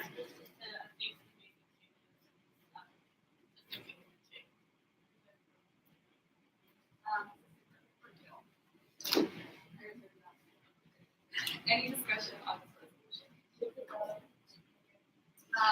All those in favor of Senate Resolution 1819-115, please raise your hand. All those opposed, abstentions, resolution passes. I want to thank the judicial panel for working so hard on getting these all up to date. Okay, Senate Resolution 1819-116, a resolution to formally appoint a commissioner to the Black Affairs Commission, whereas his primary sponsor, Vice President.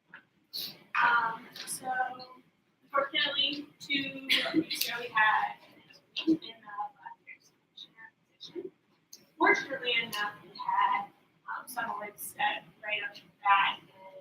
So that's there. You all know her. She was a senator. She currently is a senator for the Black Affairs Commission. And so I'm really appreciative of her stepping up and finishing the term and keeping the commission together. So I keep up to her. Deserve balance of my time. Secondary sponsor, I echo everything that Vice President Burke said. Isabella was great. I kind of listened to her interview when I was doing budgets, and I think she has great ideas for the commission, even with these few weeks left. Deserve balance of my time. any discussion on this resolution? All those in favor of Senate Resolution 1819-116, please raise your hand. All those opposed, abstentions, resolution passes.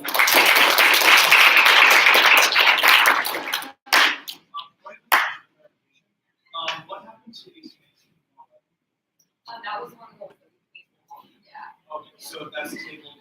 Yeah. Me as well with all that? Yes, yes. Thank you. Okay, so just as a heads up, before we get into this conversation, let me read a little bit of information. So this next conversation about this bill that we're having is exempted from mandated reporting. We got that exemption from the director of People and Compliance, Kerry Griffin. So also, Hannah just put up front, there's some sexual assault prevention and resources up on this sheet. So if at any point you need those resources, please use those up front. As well, we will be discussing sexual assault, so this is just a warning that is going to be a conversation we're having right now. So at any point, if you take a break, or leave the room, or water, whatever you need to do, please take the time to do that. And then as well, just to our reporters, if there are going to be people discussing their experiences, and so you're more than welcome to report generally on what they did. Ask them specifically.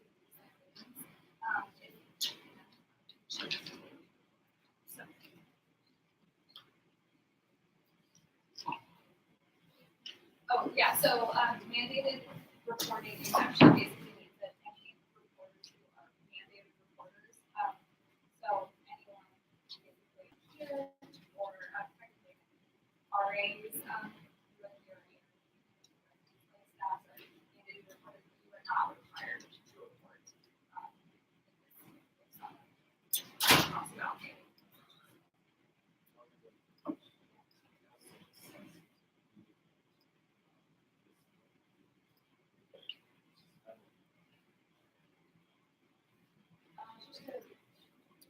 Yeah, I think that there's going to be the sponsors. I think are going to explain. Okay, so Senate Bill 1819-19, a bill urging support of survivors of sexual assault and campus prevention resources, whereas primary sponsor Senator Ford. So it's highlighted in the bill that approximately 13.5% of Ohio's incoming first-year students report having experienced sexual assault by their direct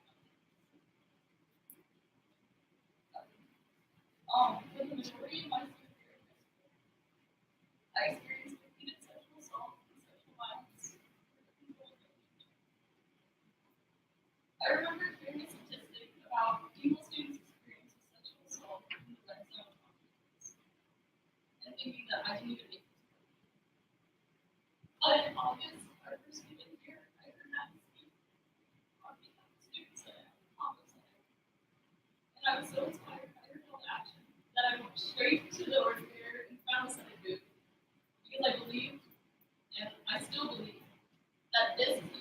organization that I can join to fight to make sure no one else has to worry about being in one city or unwelcome.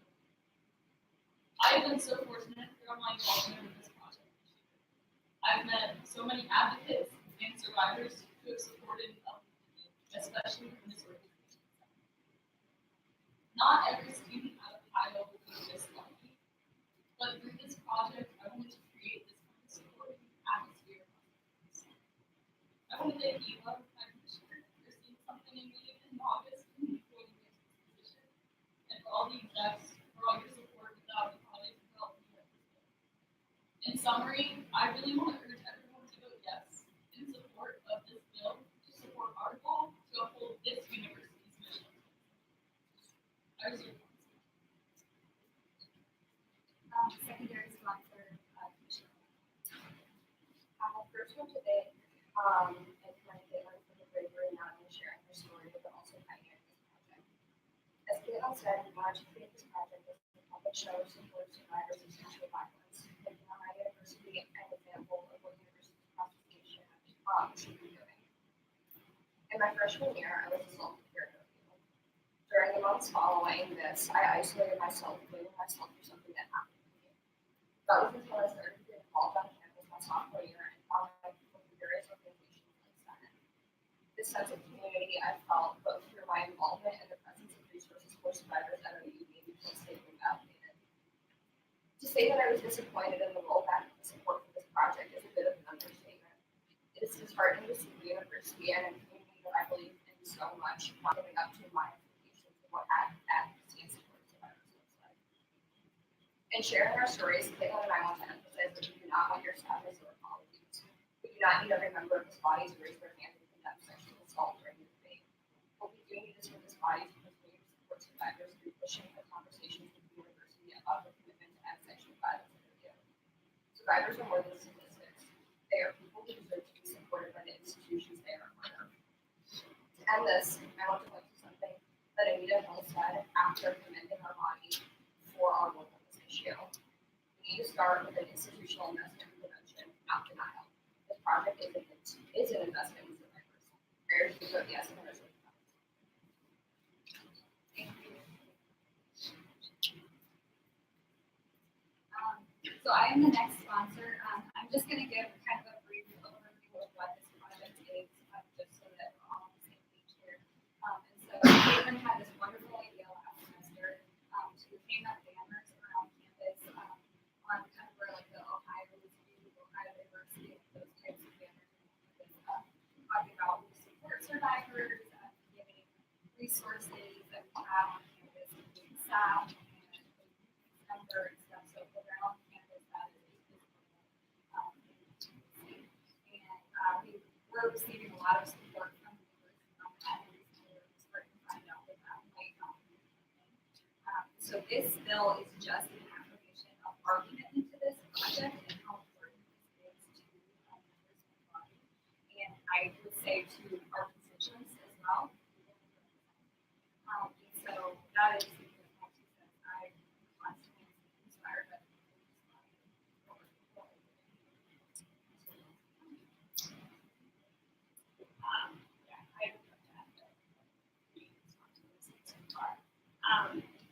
It's not a secret that sexual assault is a systemic pervasive problem on college campuses. It's not special to Ohio University.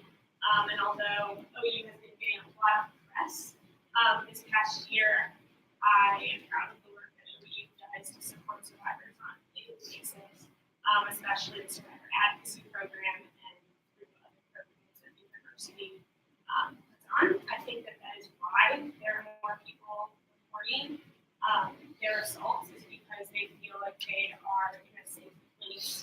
Many feel that they're in a safe place to report their assault. That being said, I think that these banners would go along with what I believe Ohio University believes in. Having this public support, basically being seen throughout our campus through survivors that I've spoken to about this project would give them a lot of hope and make them feel safer and thus be able to learn better, which is why we're here. Ohio University is to learn and grow. I have trouble understanding the reasoning that we have been given, which was that the university is worried about declining enrollment, which I understand is a major issue. But I honestly see this project as something that could be potentially bringing students to a university, not the opposite happening.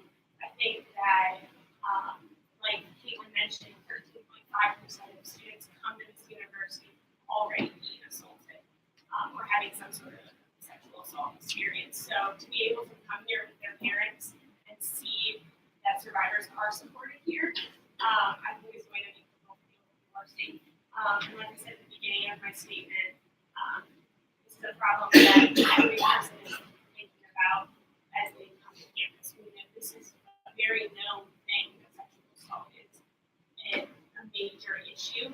So I think being able to come and tour this campus and physically see that this university supports survivors and gives the resources that we can to stop that is going to be an attractive part and something that I have grown to love about this school is that I think they do a really good job of supporting survivors. Thanks. I want to echo everything that's been said so far. As someone who's also been a survivor before even going to college, this project is very, very important to me. And I just want to just shout out to Caitlin for seeing this vision, seeing this idea, and going through with it. Even though it's very challenging and having these difficult conversations right now, I know personally if I saw these banners coming to my university, I would definitely, on the spot, would have come here. Being supported, even as a female in a dominated male field, I've been sexually harassed by the space before. And having support by the business office, administration, as well as the Bobcat company is really, really important.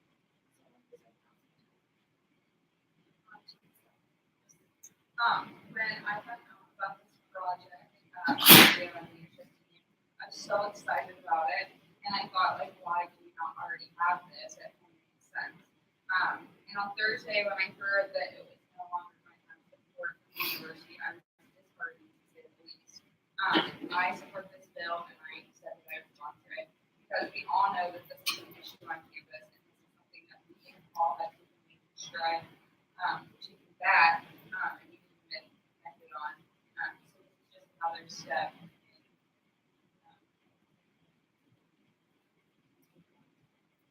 Before we do get into discussion, I do want to say that we haven't really received a definitive response about what the university is looking to do with this. There were some conversations about this potentially being during sexual assault prevention month, which is April, but we are really pushing for this to be up during the red zone as well. Because we think that is incredibly important time.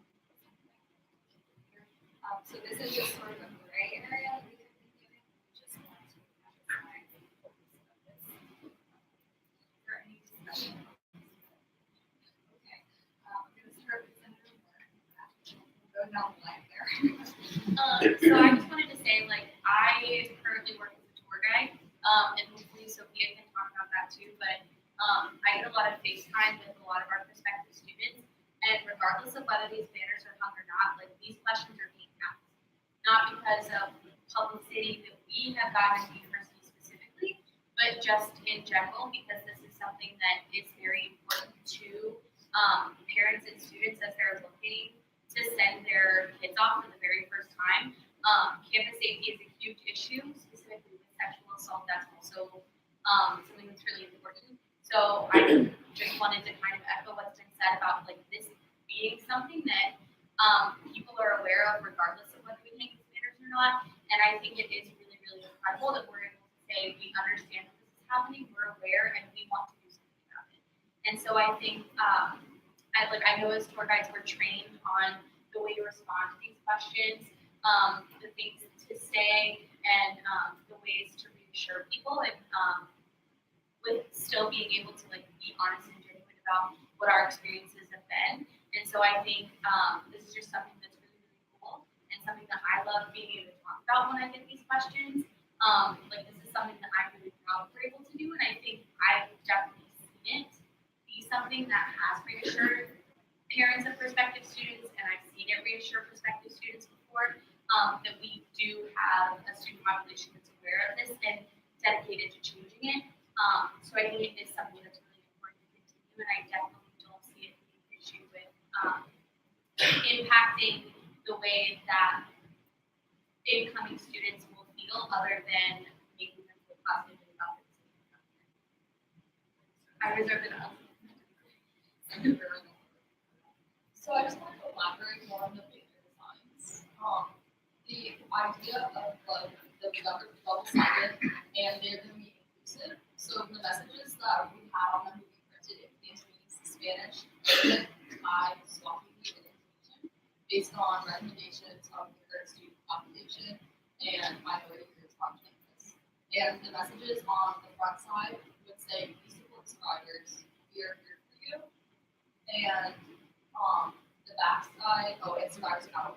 And the back sides give information for legal bystander, survivor advocacy program, and then resource information on campus explaining the difference between CRC and OUPD, the CAT number, as well as survivor advocacy, because CRC has native reporting aspects that SAP doesn't have, and we want to make sure that's clear. So the language was approved by Survivor Advocacy, the Women's Center, and Better Bystanders to make sure we didn't use scary language intentionally, as well as we worked with the International Center to make sure that the connotation of every language that is used is appropriate and impactful in an economic way, not in a Yeah, I mean, like, the reason why I joined Student Senate is my first week here, I was because I know advocacy and it's truly, I think, the course of advocacy person. And I would have loved, as a little freshman, to know someone who's much older than me. I would have loved to have seen that that shows support. It's been lonely time. And I just really am so proud, and that's why I'm here tonight, and I just did that to share. I would say to echo some of what you all have said up there too. When the sororities and fraternities were hanging banners on their own coalition last semester, I was president of the Women's Panel Association at the time, and I can speak, from my own experience when I had lengthy conversations with student leaders at other Ohio schools, specifically Penn State and Miami, who reached out to me saying, like, wow, that's incredible. How did you guys do that? How can we do that at our universities too? And in that way, students at OU were leaders. And I've had lots of people reach out to me saying, like, okay, our sororities and fraternities going to hang banners again. And those are, bed sheets. They're acrylic paint. They're going to get destroyed in the wind, the rain, whatever. But to have these banners up as a more permanent fixture on our campus and in a more public space, like, for instance, College Green, where it's a more highly trafficked area than, say, College Street, where you don't live there or whatever, like, you're maybe not going to see those constantly, is really important to not only, set Ohio University as a leader, because, we had schools in other states even following our lead and hanging banners on their campuses too. So this could be something that other schools follow that initiative and implement that at their own universities too.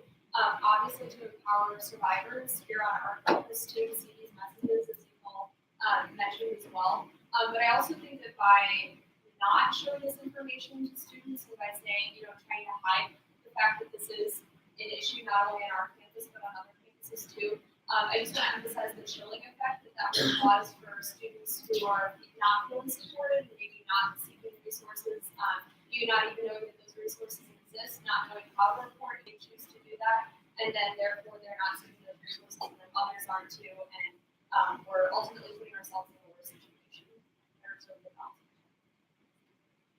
I'm also just around our campus, and it's hard even for your boss to go to career tours and say, hey, there's a report on the news yesterday. You're probably going to ask you about it, and it's about OU, and this is how you're supposed to answer.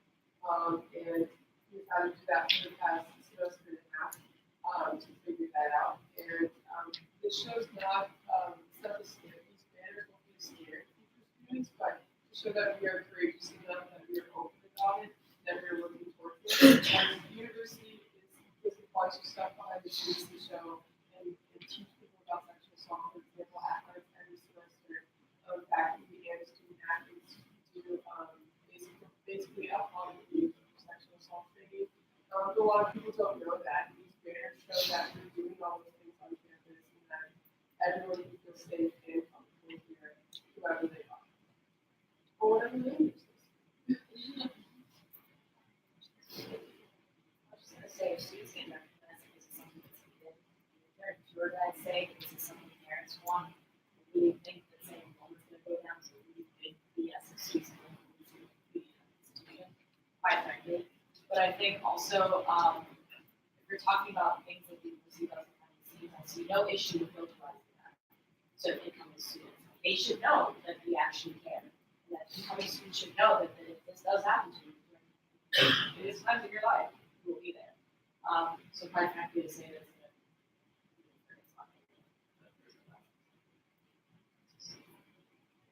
As Valerie was saying, it's student leaders like us and like Valerie compete with who are ready to be student office.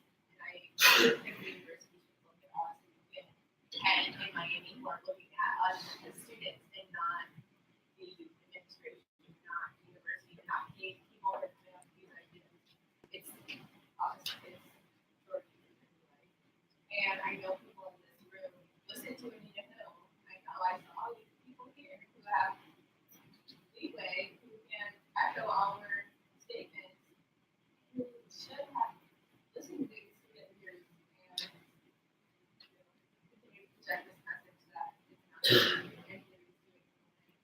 Showing support for survivors is a positive on our end.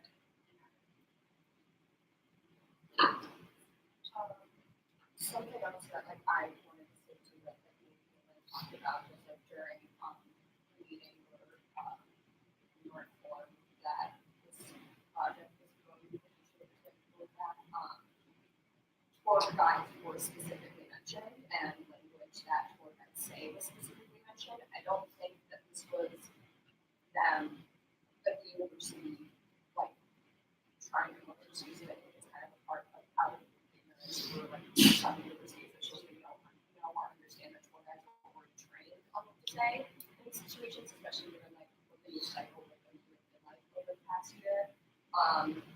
And so like I really want that to be highlighted that like we had two tour guides as a about it and we already know that the tour guides were trained on this and hearing from the three of them that they have gotten multiple questions on some tours and that I think is something important. So that's kind of something that we have.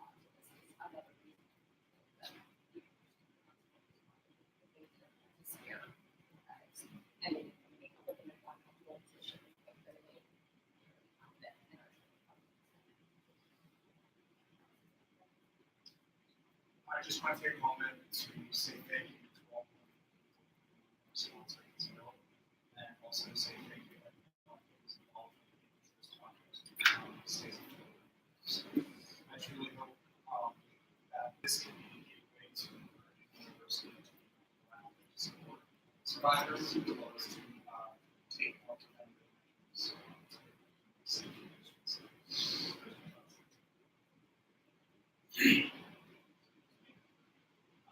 The fact that this state was national,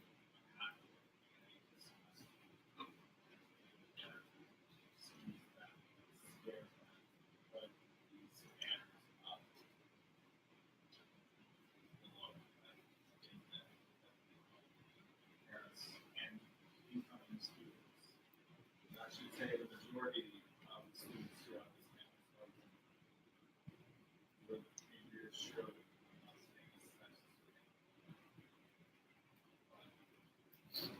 and I also want to commend I just want to say I'm grateful that you are on this morning and I hope that you continue. Is there any discussion or motion to vote? All those in favor of Senate Bill 1819, please raise your hand. All those opposed, abstentions,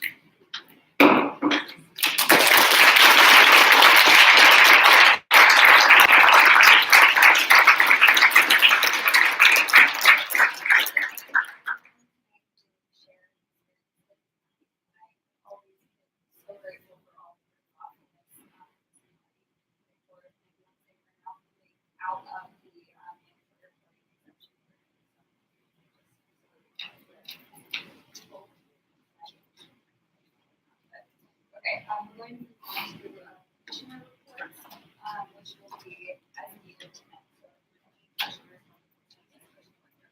So, Especially funding applications are due April 12th at 5 p.m. So please get that to organizations. We'll be reviewing those on April 13th.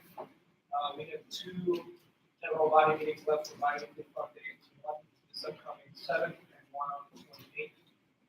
So get your applications in for those before they form. And we've been working really hard on adjusting our RFP to state what we actually do. And so hopefully those changes will go through the body.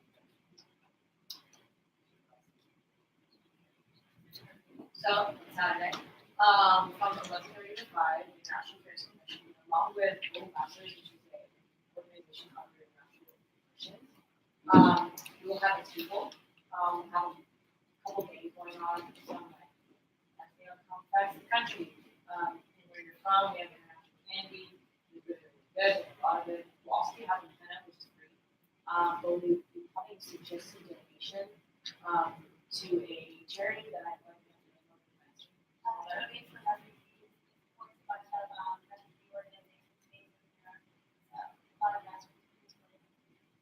So we'll be asking for donations. It'll be a lot of fun. Like I said, if you want to come, we're there to offer us food as well.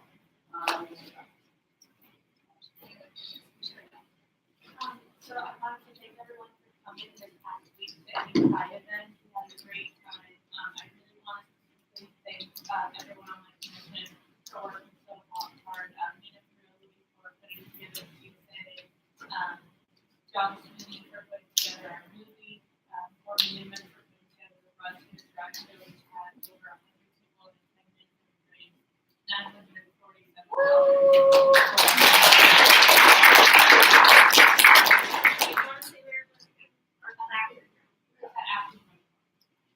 Wait, I'm sorry, who was the donation? It was for Kaleidoscope Youth Center in Columbus, Ohio, which is a nonprofit that supports youth who wrestling with dealing with their physical time.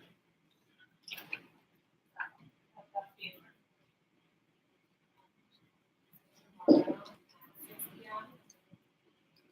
Second night, and we should go to the primary sponsor of the next center. March at 7, and at 6 p.m. there's going to be a number of performances. Today, everyone's in the CIC Center. And there's going to be 6 children's speakers, and so it'll be great.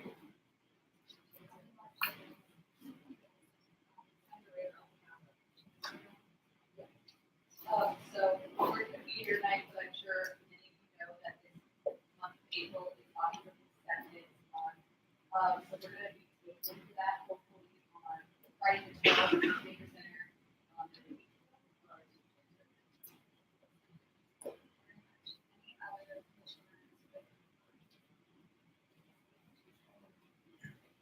I just want to reconnect with me and the city council last Friday.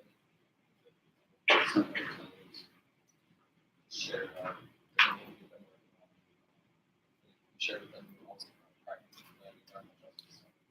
I'm free things, but that would really well. I know that my mission continues next year. So I also wanted to say thank you to the taxpayers, senators for coming to the right that day for about 2 hours. Also appreciate it. Last week, Wednesday, you know, there was there to be that.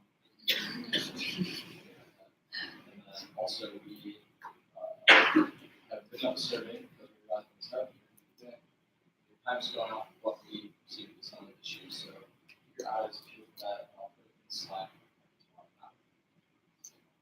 So please answer. It takes like 2 minutes, and also answer it even if you're on campus student.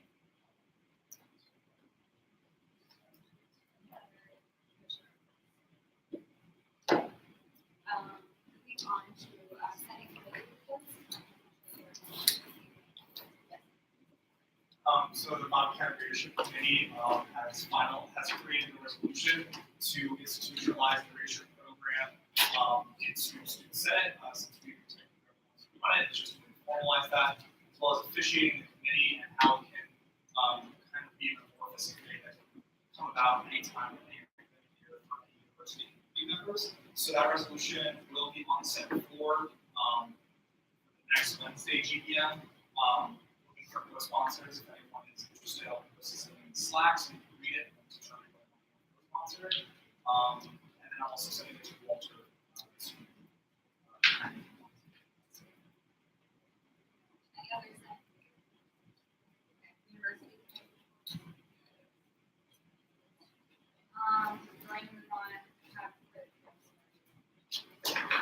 important things. So, okay. Just a reminder that there is no GBM on April 17th because it's the leadership. I know that some of the awards are coming out, but we just wanted to say that our advisor got the Outstanding Advisor of the Year.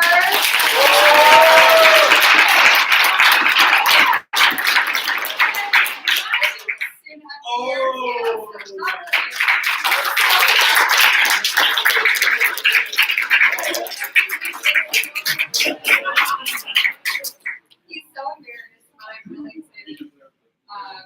So deserved, so well deserved. So, okay. So the student health insurance update, I know we had a presentation on that. I have some rather unfortunate news, but as per we surveyed students twice, and both times the results came, students would rather keep all of the benefits that they have currently and basically just keep the cost of the increase. So we are recommending to the Vice President Schaefer that we're going to go with the 35% increase, which is what United Healthcare gave us as the option to keep all of the benefits. That is a very large number, but we also felt like we surveyed students. We gave them the opportunity to vote for less benefits. Unfortunately, this is a larger conversation about health insurance, and if I have time next week, I might be writing a bill asking some of our state and federal legislators to talk about the impacts of prices on health insurance on students specifically.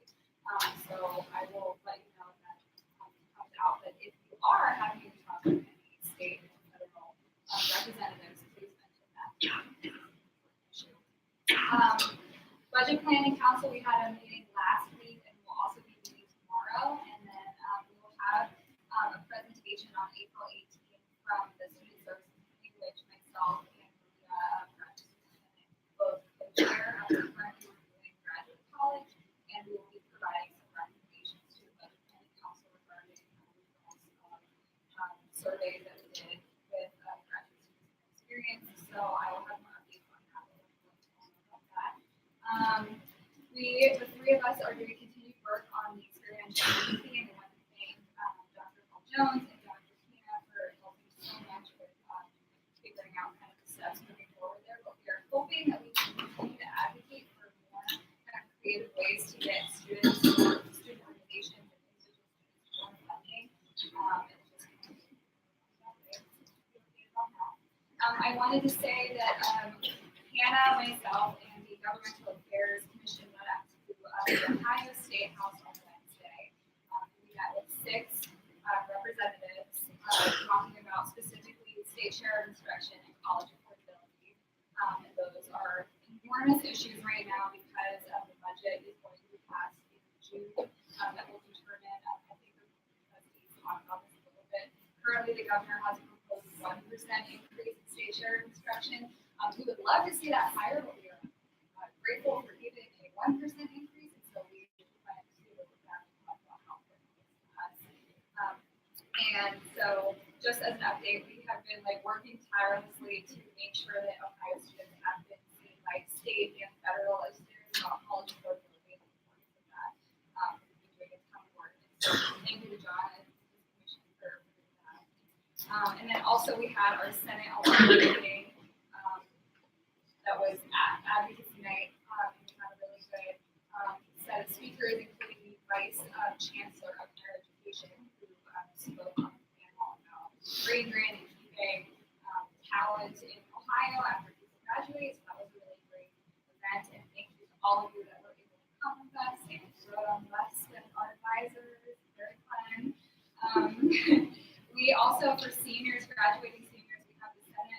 alumni meeting and senior toast happening on the 27th of April. That's a Saturday before finals week.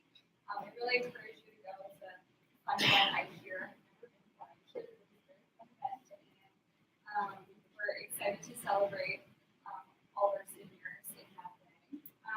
Another note that it's Mom's Weekend this weekend. If you have a mom that is coming, have fun. If you have friends who might not have mothers in their lives in any capacity, grab them, have them hang out with you.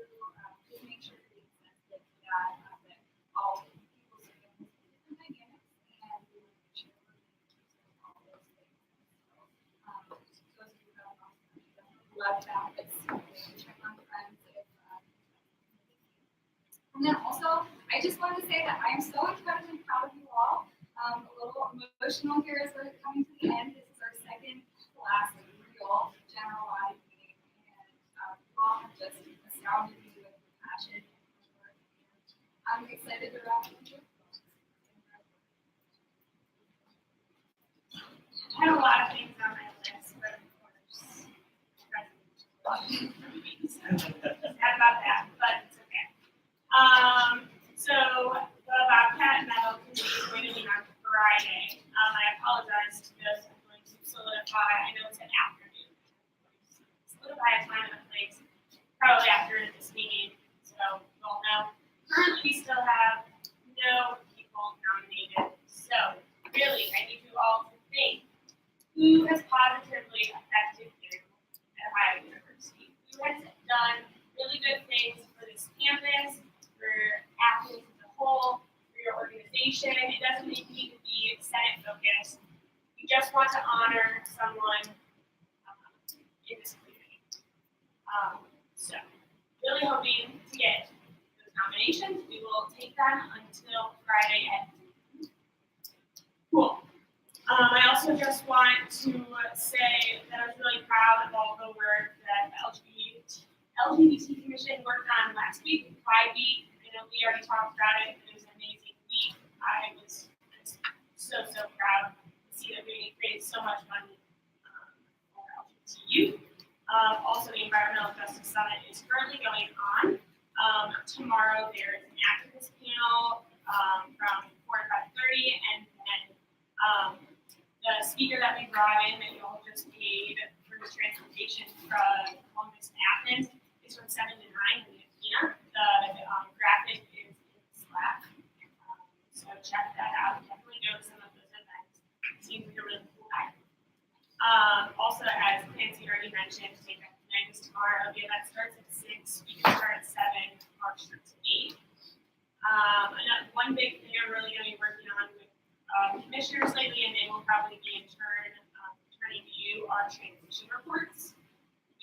I think that a really important part of growing any organization is the transfer between one administration and the next.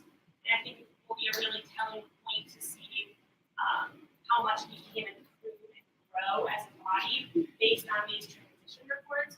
So it's going to be really, really important that you all get this done. Commissioners are going to have those be due on the 22nd.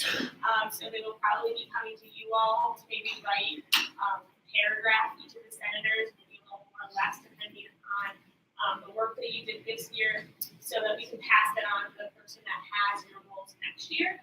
So we don't have to start back from scratch. So we can keep moving forward, and then it can become an even stronger body than it was this year. That's a really important thing. As Parker talked about, we met with the city council on Friday. It was a really good discussion. We talked about city-led legislation, similar things the mayor had talked about. That's another thing that I'm really proud of this year is the work in continuing that relationship and strengthening it. City council really looks to us and we look to them to be a partner. So I'm really proud of the work that specifically John and Parker have done this year and their commissions to grow that relationship. And Adam, you coming to the city council meeting, great stuff.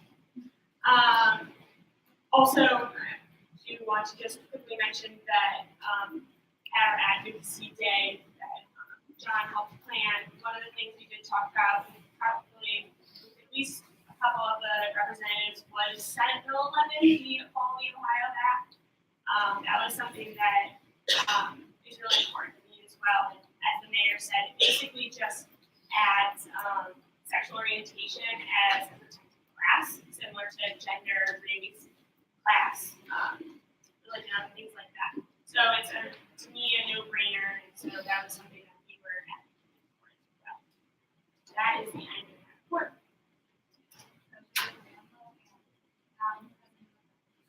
Hello everyone. So we're gonna make this quick. One, leadership gala applications. They're open now, should be. They close April 12th at 5 p.m. Please apply. We have 16 tickets to the leadership gala. If you already receive an award, please do not apply because they have given you a ticket already. Don't use 2 tickets for 1 seat. That makes no sense. That does not add up. 2 is that time of year we're ending, so name tag needs to be searched to be returned to me. If you do not return your name tag, you will be charged, I believe, $11. So please return your name tags because it's kind of a pain to get name tags, as we all seen this year. 3, Sapphire key changes will appear next week, hopefully, with Asking JP. Please read the chapter. Zach and I don't want to explain Zach to everyone. We promise we're not doing any risky business. Changing the Sapphire key is basically reflects how we're operating right now. So just a heads up for that. 4, OSGA this weekend, Danielle, Alicia, and I are going, representing OU. Very excited to go up to Columbus. 5, Semester funding applications also close on April 12th, like Zach said. And lastly, commissioners, your discretionary. If you have money, please use it. If not, talk to me. We'll figure out a way for you to use it, or allocate it back into the general fund money. On to the numbers. Okay. Senate total $16,470.83. Allocated not spent $8,701.53. Not allocated nor spent $7,769.03. Stack total $97,298.50. Spot $48,189.75. U fund $52,164.50. These numbers are for your average. That's my knowledge. And that's the number of Did you rather start practicing? You stop on yours. I have 2 quick things I'd like to say. First is applications for next year are open. So if you want to be in leadership for next year, that means commissioners, staff, PR director, those applications close on the 17th, 2 weeks from today. And then all other positions, so DNI, senators, vice commissioners, staff members, etc. Those applications close on the 24th. So if you did not get elected in office yesterday, or you want to seek a higher position, those applications are open for me. And then, although I just put this mostly on next year, we do still have 4 weeks of current Senate. So I am still counting points, and I am still keeping track of office hours. So please do not forget to do those, because you will get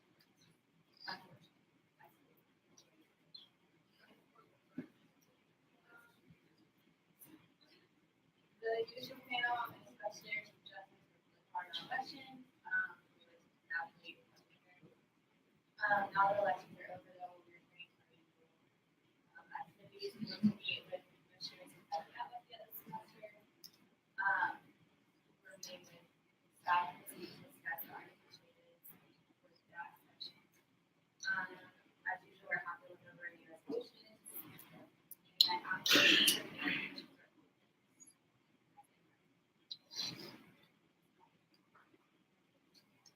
Yeah, so first, I know we thank folks who won the elections. I also want to thank the judicial panel for all the work you did behind the scenes and for allowing the advisors to have hearing from us. I'd also like to thank Todd.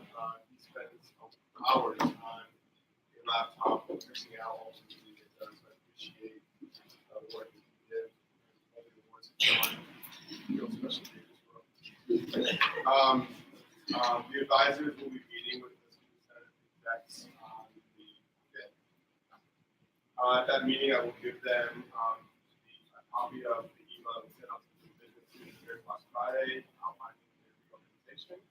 I will walk the executives through parts of the reorganization as so eventually that will make its way to body, so you want you to be aware of what changes will be occurring after July 1st. And the other thing that I've given a preview to students and executives of is that we are entering into a new agreement for having hours for students. And part of that agreement came with $50,000 check to the university. Deb Schaefer, the president, myself, and many others thought that the best way to use that $50,000 is to give it to the Senate, to our district Senate. So what we will be doing is looking to what percentage of undergraduates buy their gowns versus graduate students, and divide them that way. So next year's student Senate will have lots of probably about $40,000 give or take to use that as money to use it as. So I know, obviously, we're all trying to make sure we get as much money back as possible here in one way that next year's student Senate will be able to figure out how to spend that money, which is great. So, I know we get a share.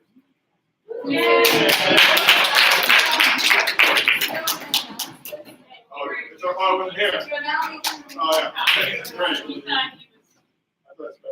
Sorry, sorry for holding this. So, and then the changes to the division are really exciting. Just the way that helps students out. So, next year will be a little different on campus.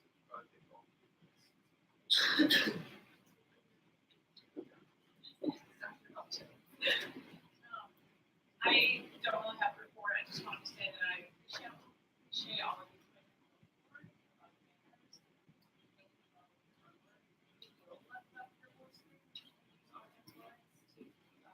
Talk about this, and I also want to reiterate, I personally spent half my time in the podcast presentation talking about sexual assault prevention. So we are already talking about it very early in the recruitment process.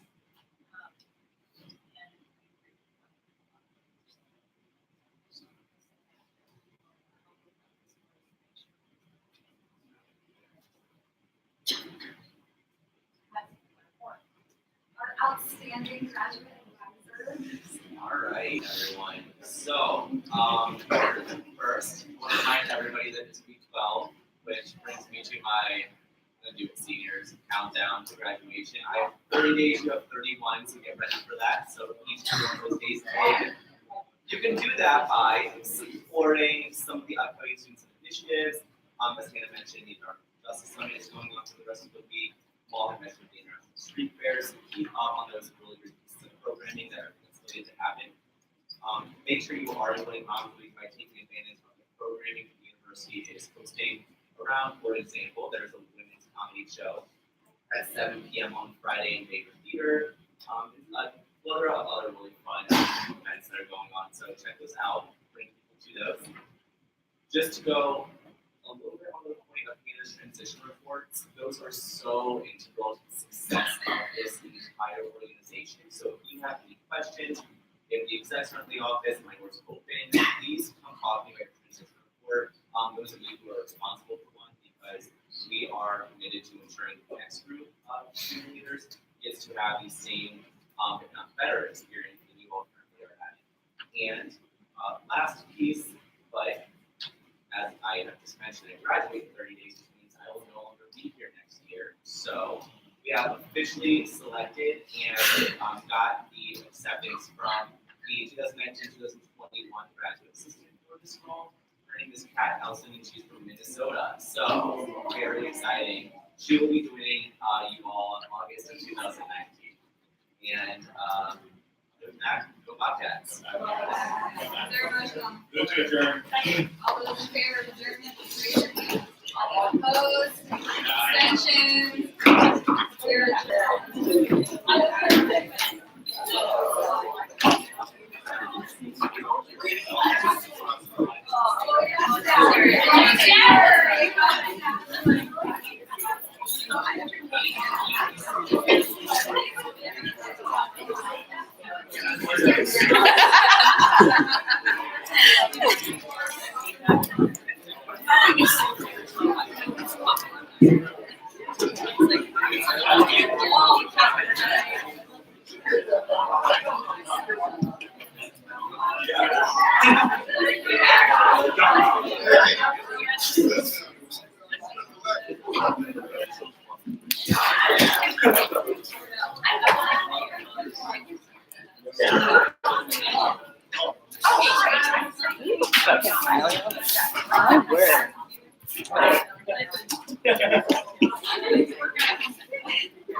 Still not on.